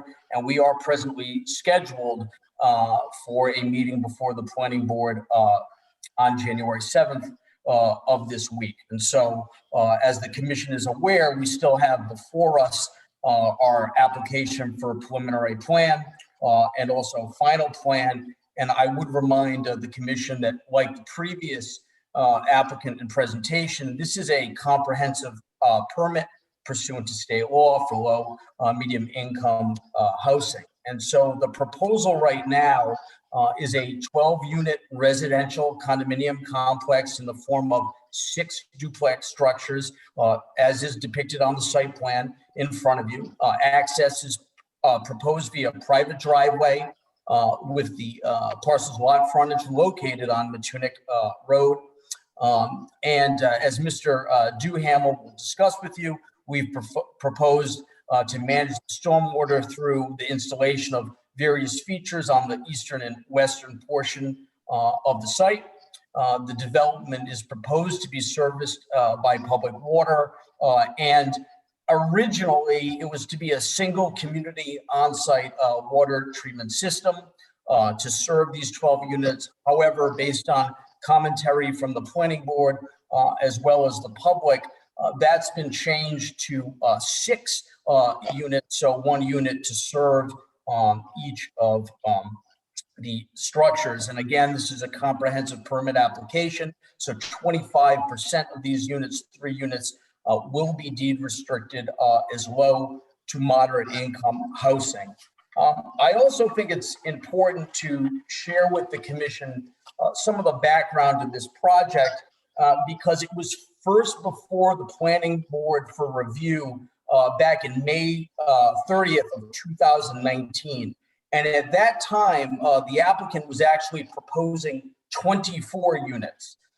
We went before pre-application, we listened to the planning board, we listened to the concerns of the public. And as a result of that process, we returned to another pre-application concept plan on August 29th of 2019, where this project was significantly modified and reduced to a 12-unit condominium complex, again, consisting of 6 structures, along with the waivers that we are requesting from the planning board. We also appeared before the TRC on July 8th, 2020, and this is all before coming to you. So I just wanted to lay for you the background, and I also wanted to highlight, I did hear some concerns relative to the last presenter relative to density. And I do want to impress upon the board, and I'm sure your solicitor will do so, that this is a comprehensive permit and that we have vetted this issue for quite a while before the planning board. We've gone from that 24 units down to that 12 unit. And I also want to let the commission know that during those presentations to the planning board, we also presented a yield plan, which had the exact same amount of bedrooms that we're seeking in this present application, but also as a matter of right would allow for a commercial use such as a restaurant. And so I just want to give that background because we've had a lot of back and forth with the planning board and the public, and it's been very fruitful, and I think it's been a good process. One final thing that I would say is that public comment is open at the planning board. And as you can imagine, we have fielded comments from a wide variety of subjects, different categories. And I would just ask this evening when public comment is received that, Mr. Chair, that you advise the public that this is an opportunity to talk about environmental impacts, if any, as a result of this proposed development, because they've already had a very significant opportunity to discuss this project. Nobody wants to cut them off, but they're also going to have an opportunity on January 7th to discuss issues that are not within the purview of this board. And the last thing I'll say before I hand it off to my colleague, Mr. Duhamel, is that, you know, in part because we've not been before this commission before, we're not exactly sure what specific issues may be concerned. And we're also dealing with being in different places because of the Zoom format. We're ready to listen today. We're ready to answer questions. And we're ready to write down items and conditions and recommendations that you may discuss or provide to the planning board. But we're not in a position to make any agreements today. We want to pay close attention, and we'll be prepared on January 7th to address all of these issues in a very clear and finite manner on January 7th. And with that, I would turn this matter over to Mr. Duhamel. Thank you. Good evening. My name's Chris Duhamel with Dupree Engineering, with offices located at 2 Stafford Court, Cranston, and 90 Broadway in Newport. We've been working for Mr. DeSimone for over 2 years now, and within that time, we've completed a Class 1 property line survey, a topographic survey, wetland flag delineation. We've submitted a concept plan to the CRMC for a preliminary determination in 2019, as Michael has said, for a much greater density, a 24-unit density, and we received a favorable CRMC preliminary determination, which verified the limit of the jurisdiction on the site for CRMC wetlands, established CRMC buffers, and gave the opinion that the 24-unit development as presented would be acceptable upon further engineering and further submission, of course. Since that time, as Michael has said, we have worked with the town on a number of design alternatives, and the plan submitted today for the Conservation Commission review reflects some of those concerns, but it doesn't reflect the recent concerns that the planning board has stated, specifically the septic systems. We had previously provided for one area of a septic system, of denitrification system as required within this watershed. The planning board had asked that we have several septic systems. So we provided now designed for a bottomless sand filter septic system that would serve each duplex. So each four bedrooms building, 2 bedrooms per duplex, would be serviced by a single Advantex denitrification system and a bottomless sand filter. This is made possible because the soils tested across the site were consistently found, within the development area, were consistently found to be well-drained, glacial outwash, ice contact outwash soils, where the water table is not within 10 feet.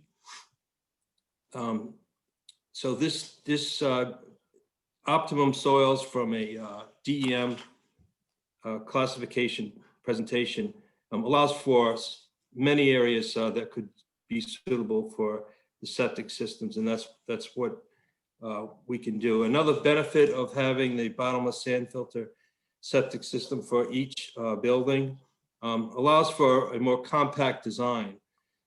We can shorten the road length. We can put the bottomless sand filters between each building, the 25-foot spacing between each building.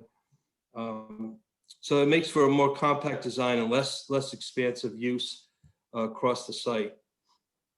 Another benefit from the soil testing, the well-drained soils that we've have on site, confirmed on site, is that the stormwater management system can be fully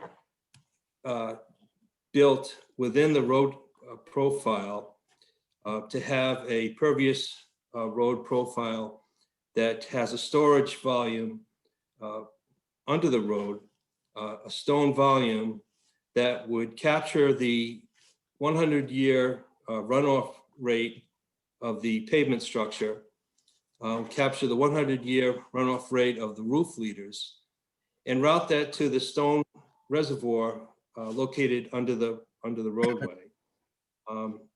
This would allow for temporary storage of peaks and allow for infiltration within the soil, receiving soil strata.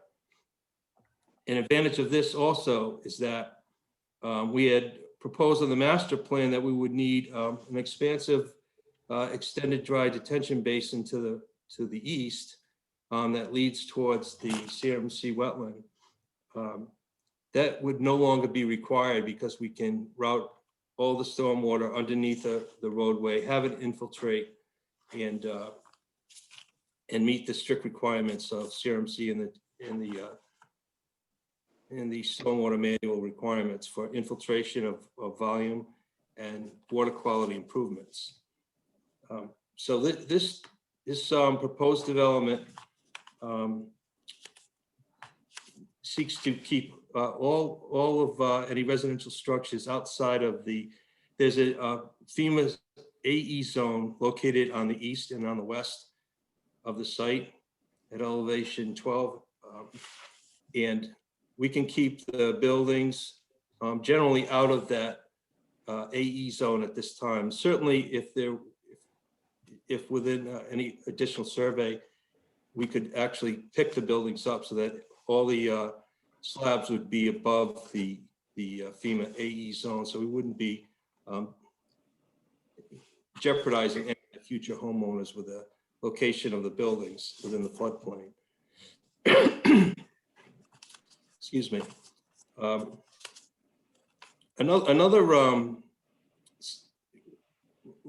To finish with the roadway, we're proposing about 1,000 feet of roadway, 20 foot in width. We're pitching the road to a pervious area of concrete pavers, if you will, that allow for infiltration of the peak runoff of that road pavement and infiltrate under the road. The road is designed so that it can service emergency vehicles, that there's a turnaround at the end of the roadway so that there is a 38-foot fire truck could easily enter the site, maneuver in the site, and exit the site. So there's a safety aspect to the private roadway as well. Parking is designed similarly with impervious pavement routed to an infiltration that would again discharge underneath the roadway and infiltrate the 100-year storm within that area. Parking meets the requirements of 2 units per duplex and having 6 overflow parking areas at this time. The drainage to the west of the site, immediately coming off of Matunic Beach Road, has had considerable review with the public hearings, with the northerly neighborhood of Holden Road and the southerly neighborhood of the condominiums. This design of capturing the stormwater runoff infiltrating the 100-year storm allows for no increase, in fact, a decrease from our site to the low area at the west end of this property. The lowest area of the watershed to the west is at elevation 7.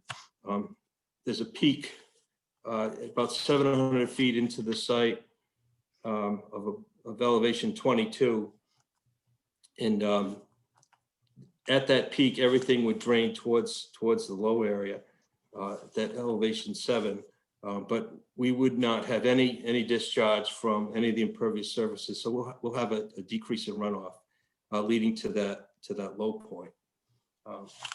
But one area where we can improve upon, beyond having less volume, less runoff to the low point, we're also increasing the capacity of that low point to the west. The blue area that you see to the east, to the west rather, is fairly accurate in estimation of how much we can expand the capacity of that, and that expanded capacity of that low area of 7, elevation 7, would essentially provide less flooding to the northerly neighborhood. All the flooding that occurs today is not coming from the site. It's actually coming from the existing development of Holden Road and the impervious surfaces of the residential development on Holden Road. So we cannot affect that in any way, but we can improve from our site, and we can improve the capacity on our site to discharge that. So we intend to work closely with the town engineer in evaluating different alternatives on our site that we can accommodate. The site is serviced by public water. Underground utilities will be brought onto the site. We recognize that this is just the beginning of the project, that there's quite a bit of work needed in order to receive CRMC approval and DEM OWS approval, and then town engineer review before we come back to this Conservation Commission. But if there are any questions, I could answer them. Mr. Duhamel, David Flanders here. You referred to a turnaround at the end of our road. The plans that you have on your screen, I'm looking at right now on my desk. I don't see the turnaround. Would it be going around the eastern stormwater detention area? No, it's a hammerhead. The road is extended just beyond the entrance to that parking area. So it allows for a T that could be turned with a 3-point turn. Okay, And I don't see it. the fire chief and received approval. Is it listed on these plans? Because I don't see it. Showing it to you. Yeah, the cursor is moving in the T direction. I have a separate plan that shows the tire movements of a 38-foot truck that was presented to the fire chief, and that's what he utilized to approve. In other words, it would be extending, the T would be going into the parking area, the eastern. Yes. Okay, got it. Okay. It's a private road. The 20-foot wide road is private. The parking area is private. Yep. Chris, can you address the potential for flooding? From the FEMA flood zone? Is for the AE zone. Yeah. High potential for flooding. The development itself is positioned above all the flooding. Elevation 12 on the east and 13 on the west defines the mapped flood areas Those have been known to flood and have been demonstrated to flood. So there's no question they will continue to flood and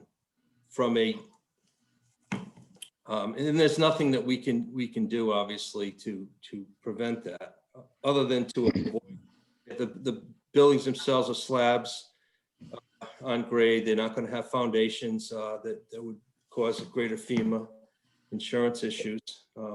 But they're at elevation 13 to 22 for the slab elevation.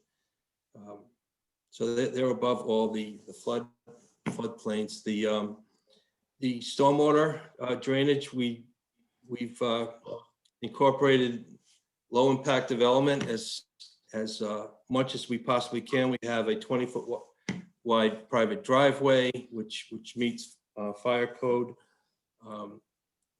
and access and egress to the parcels. So that's minimal in width. We have 5-foot sidewalk for pedestrian access to the parking areas and to the buildings.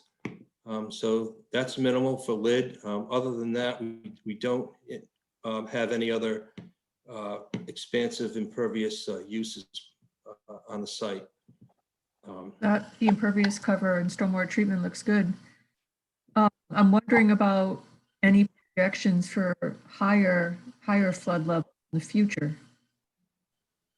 Did you take a look at any of those? There are several different ways of looking at that, different mapping programs. Yeah, I mean, we would have to work with CRMC on that to determine typically within a 30-year sea level rise, what that flood elevation would be. So there's potential to pick the buildings up, a few more feet.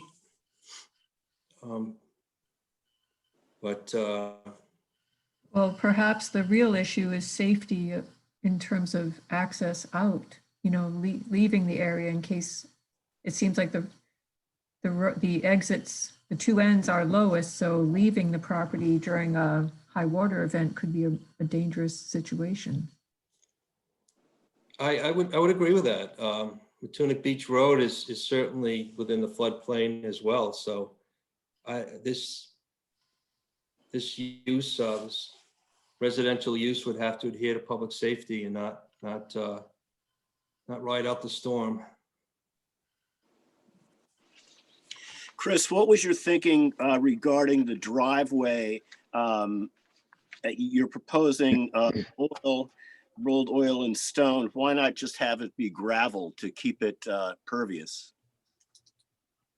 Even a gravel road would require inlets to the stone.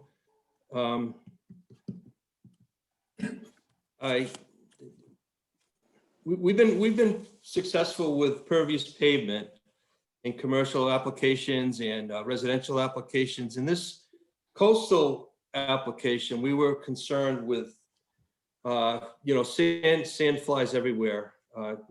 So you would have much more maintenance of sweeping, vacuuming the sand. So that's why we felt a impervious road to the open concrete pavers would be the best use within this area. Having a full gravel road I think it's more maintenance. It's more difficult to maneuver in. It's only 20 feet wide, so having full access of that 20 feet is more guaranteed with a pervious road, pervious pavement. Impervious. Well, yeah, it's overall impervious. Right. I don't know if I answered your question. I'm not sure. Thank you. Yeah. Are there any particular restrictions with it being in the Potter Pond Archaeological District? Are there any restrictions posed on the project? Which district? I'm sorry. It looks like it's in the Potter Pond Archaeological District. Does that impose any limitations on your development? We submitted to Rhode Island HPHC, Historic Preservation, and they found no historic reason to Okay, prohibit construction. okay.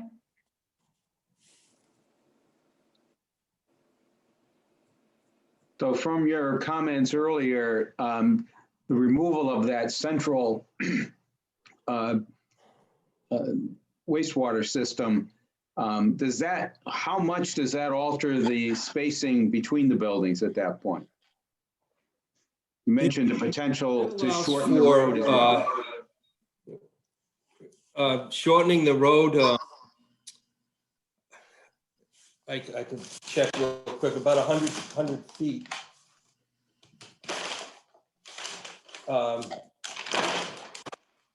And with that, it's more conducive to an individual sewage disposal system. It's a condominium, it's an association. It would still have one entity that would be responsible for oversight maintenance of all the units, even though there'll be 6 instead of 1. So that high level of scrutiny or maintenance will still exist, but it allows for having about 100 feet less road and the parking reconfigured. So it's a greater separation to the wetlands, less disturbance. And it meets a concern raised by the planning board that one system, what happens if one system were to fail? You know, we'll have limited that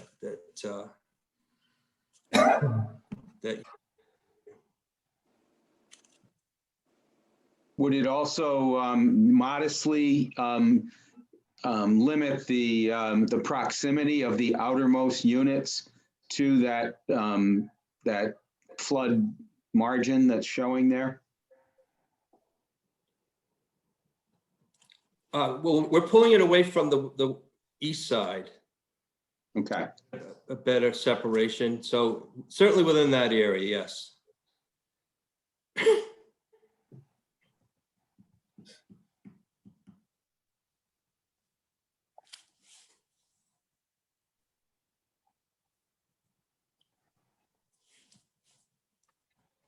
Jay, is there anybody else present with a hand raised? No, there is currently one attendee, Tori DeSimone. Tori, if you have anything you would like to share or say, please raise your hand. We'll allow you to speak.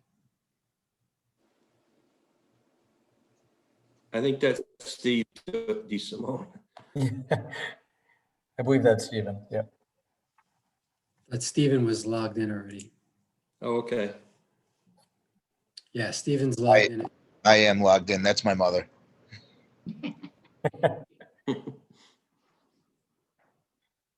So no, I do not believe there's anyone else in the public that wishes to speak at this time. Does anybody else on the commission have any further questions with the applicant? If not, I'd entertain a motion for the recommendation to the planning board. Anyone? I'll make a motion or a recommendation. It appears that the applicant has taken into account the planning board's concerns and reconfigured the subdivision to address those issues, including using 2 separate OWTS drain fields rather than 1. I mean, pardon me, 6 of them, 1 for every 2 units. Although we really don't know the exact placement yet. In terms of stormwater management, it looks like, given the permeable soils, there are no issues with infiltrating most of the runoff. The primary concern appears to be potential flooding with more frequent and more severe floods, especially in terms of leaving the site in an emergency. So it would be useful if the applicant could evaluate the scenarios that have been developed in different mapping programs that are out there to evaluate what the future flooding could be over the next 30 years at least.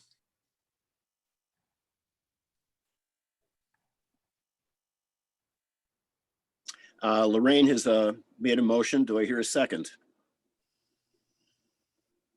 I'll second that motion. Vern Wyman has seconded. Any final discussion before we vote?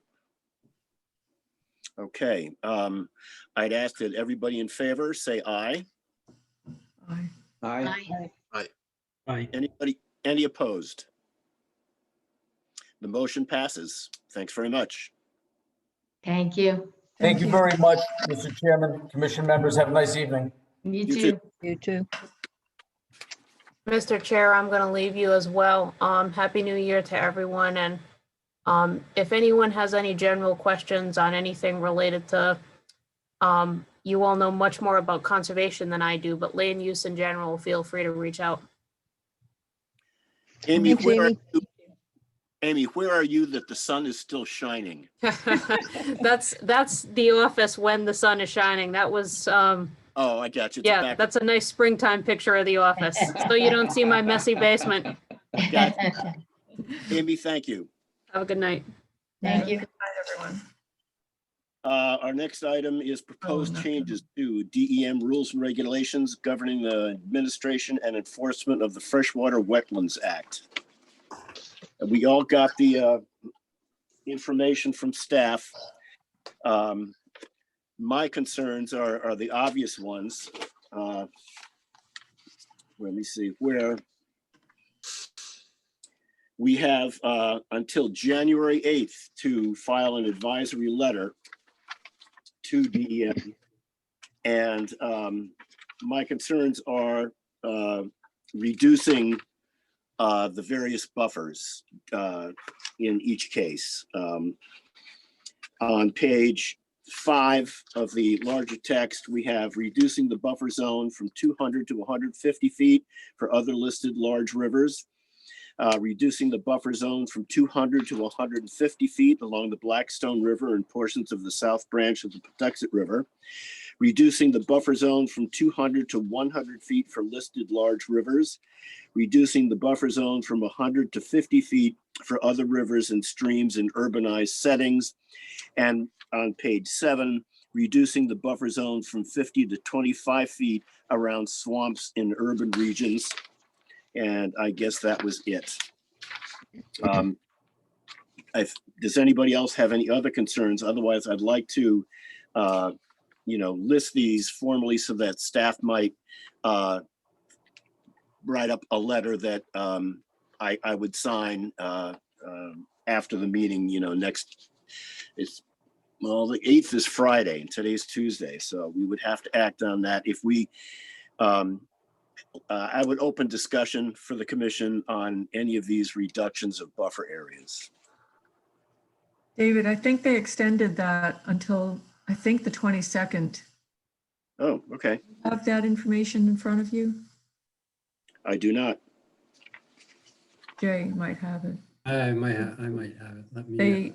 They extended it, I think, to the 22nd. There's also a public hearing on it tomorrow, remote. Right. But we're not going to be meeting again before the 22nd. So Right. any language that we would come up with would have to be done this evening. Is that correct, Jim? Is that something that could be done via email afterwards? Like, in other words, if you were to draft language based on our concerns, could you field that draft letter to us prior to finalizing it and putting it in the mail? Mr. Chair, I would respectfully decline to write the letter for you. You do have a secretary. I am cognizant about putting words in the commission's mouth, so to speak. Sure. If there are points that the commission wants to make, they should be discussed and a consensus come up upon between the board members that that's what you'd like to include in the letter. We're more than happy to bring that letter forward. I think the appropriate process would be to forward it to council, to the town council, who then could forward it on to the state on behalf of the Conservation Commission and possibly tag on any other or anything like that along with it. Sure. David, I share your concerns, but the problem is, having served on that wetlands task force that spent a long time looking at the science, at the end, they didn't accept the recommendations of the committee overall because one member objected. Initially, the recommendation was to have up to 300 foot buffers in some cases.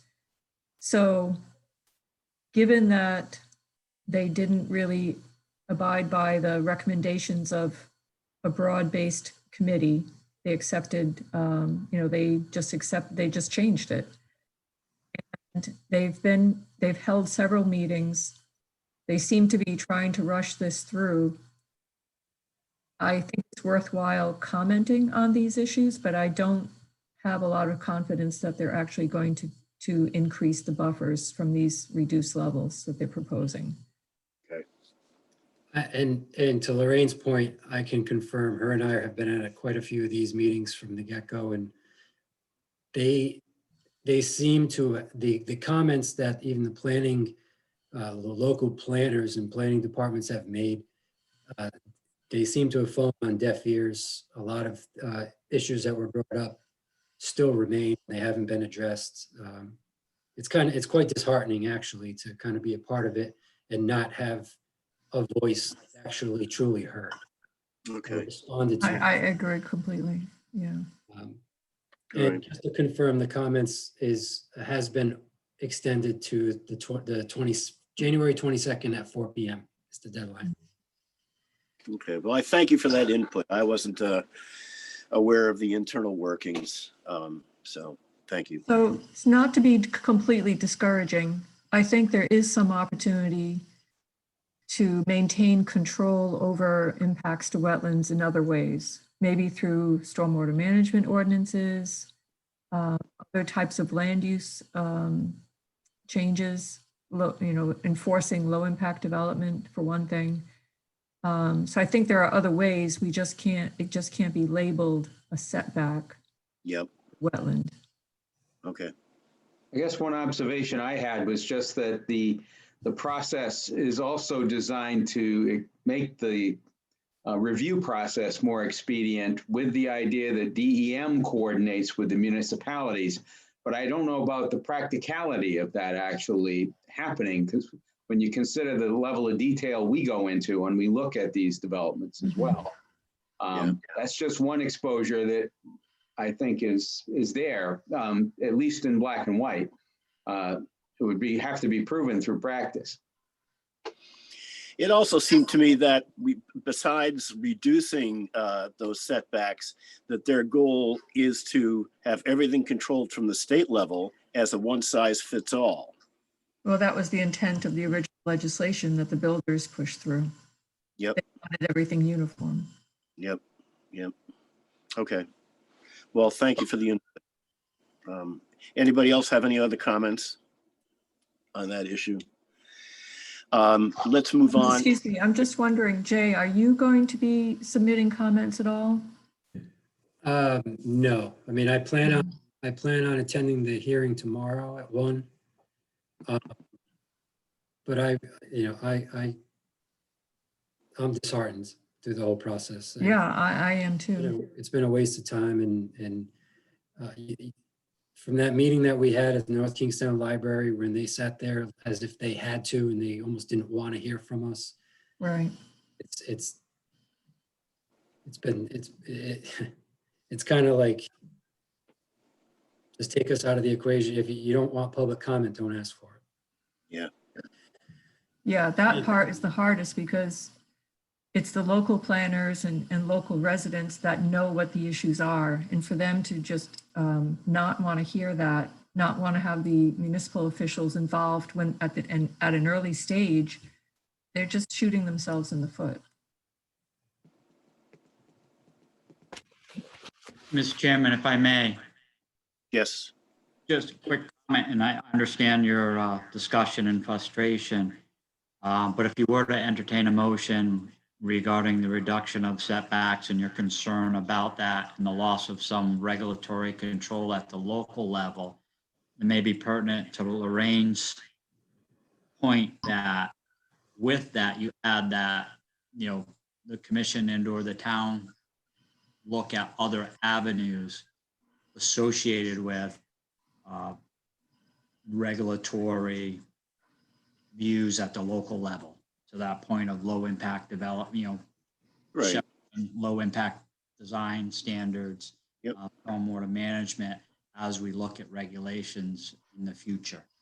Just Yeah. to this point, just because you lost it at the state level doesn't mean you've lost development trends at the local level. I understand. Yep. Good.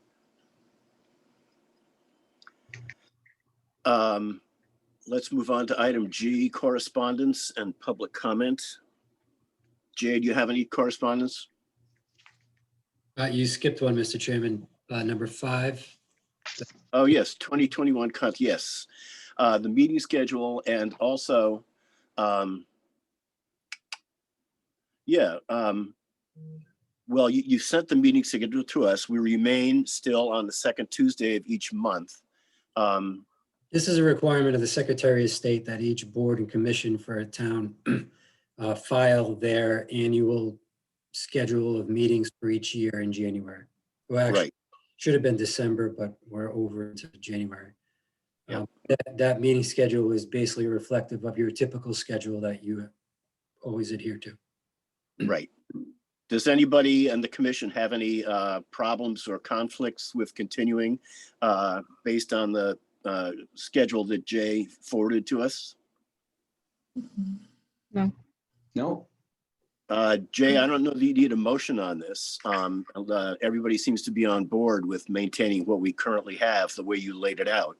Do you need anything more from us on this? No, it appears that there's consensus with the board regarding that schedule. That's fine. Okay. Good. I will go on to correspondence and ask again if you have anything. I do not have anything. Okay. And I've got one thing, David. Yeah.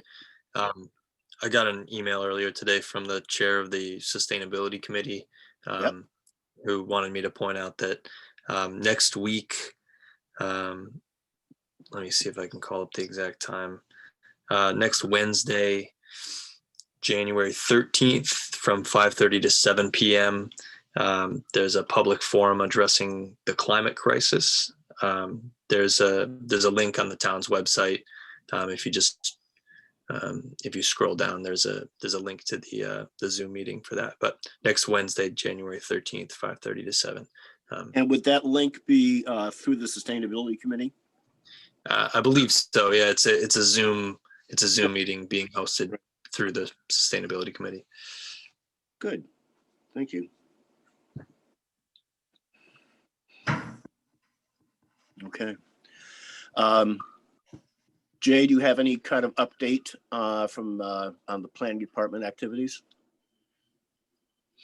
No, I mean, we're pushing through a line of applications that are steadily moving forward, albeit slowly, but as tonight was evidence that some of these are quite complicated projects.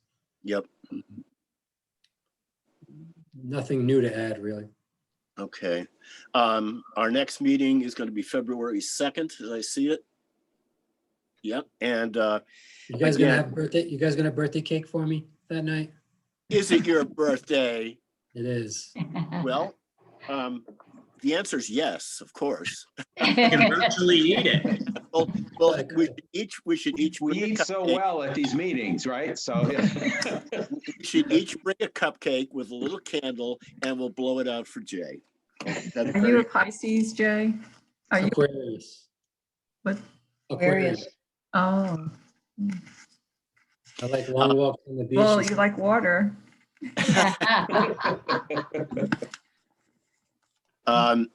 So our next TRC meeting is January 13th. I'm available to attend. Does anybody else wish to attend? Given the complicating projects that this planning board is sending us, it seems like it'd be a hard job. Well, it's Well, an extension it's a- of the hearing that they had last month. Yeah. They're hearing it again because they didn't get enough information to make a determination. Okay.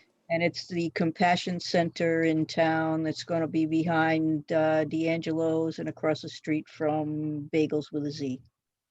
Okay. I didn't know about that one. I remember the proposed one where Printing Express used to be, and they talked about one on Cherry Lane, so I didn't know about this one. Does anybody else have an interest in attending the TRC meeting? Okay, Not this then time. I'll go ahead. I'll do that. Okay, before we adjourn, does anybody have any final comments? Anything at all? Otherwise, Happy New Year. Happy New Year indeed. And it is 8:40 and the meeting is now adjourned. Thank you all. Thank you. Thank you. Thank you, Mr. Flanders. Good night. Thanks, you. Jamie. Aye. Have a good night, Jay, guys. thank you for your work. Dave, when you get a chance, can you give me a call as soon as we hang up? Yeah, Just touch base with you on something. sure. Okay, Thanks. will do. Yep. So long.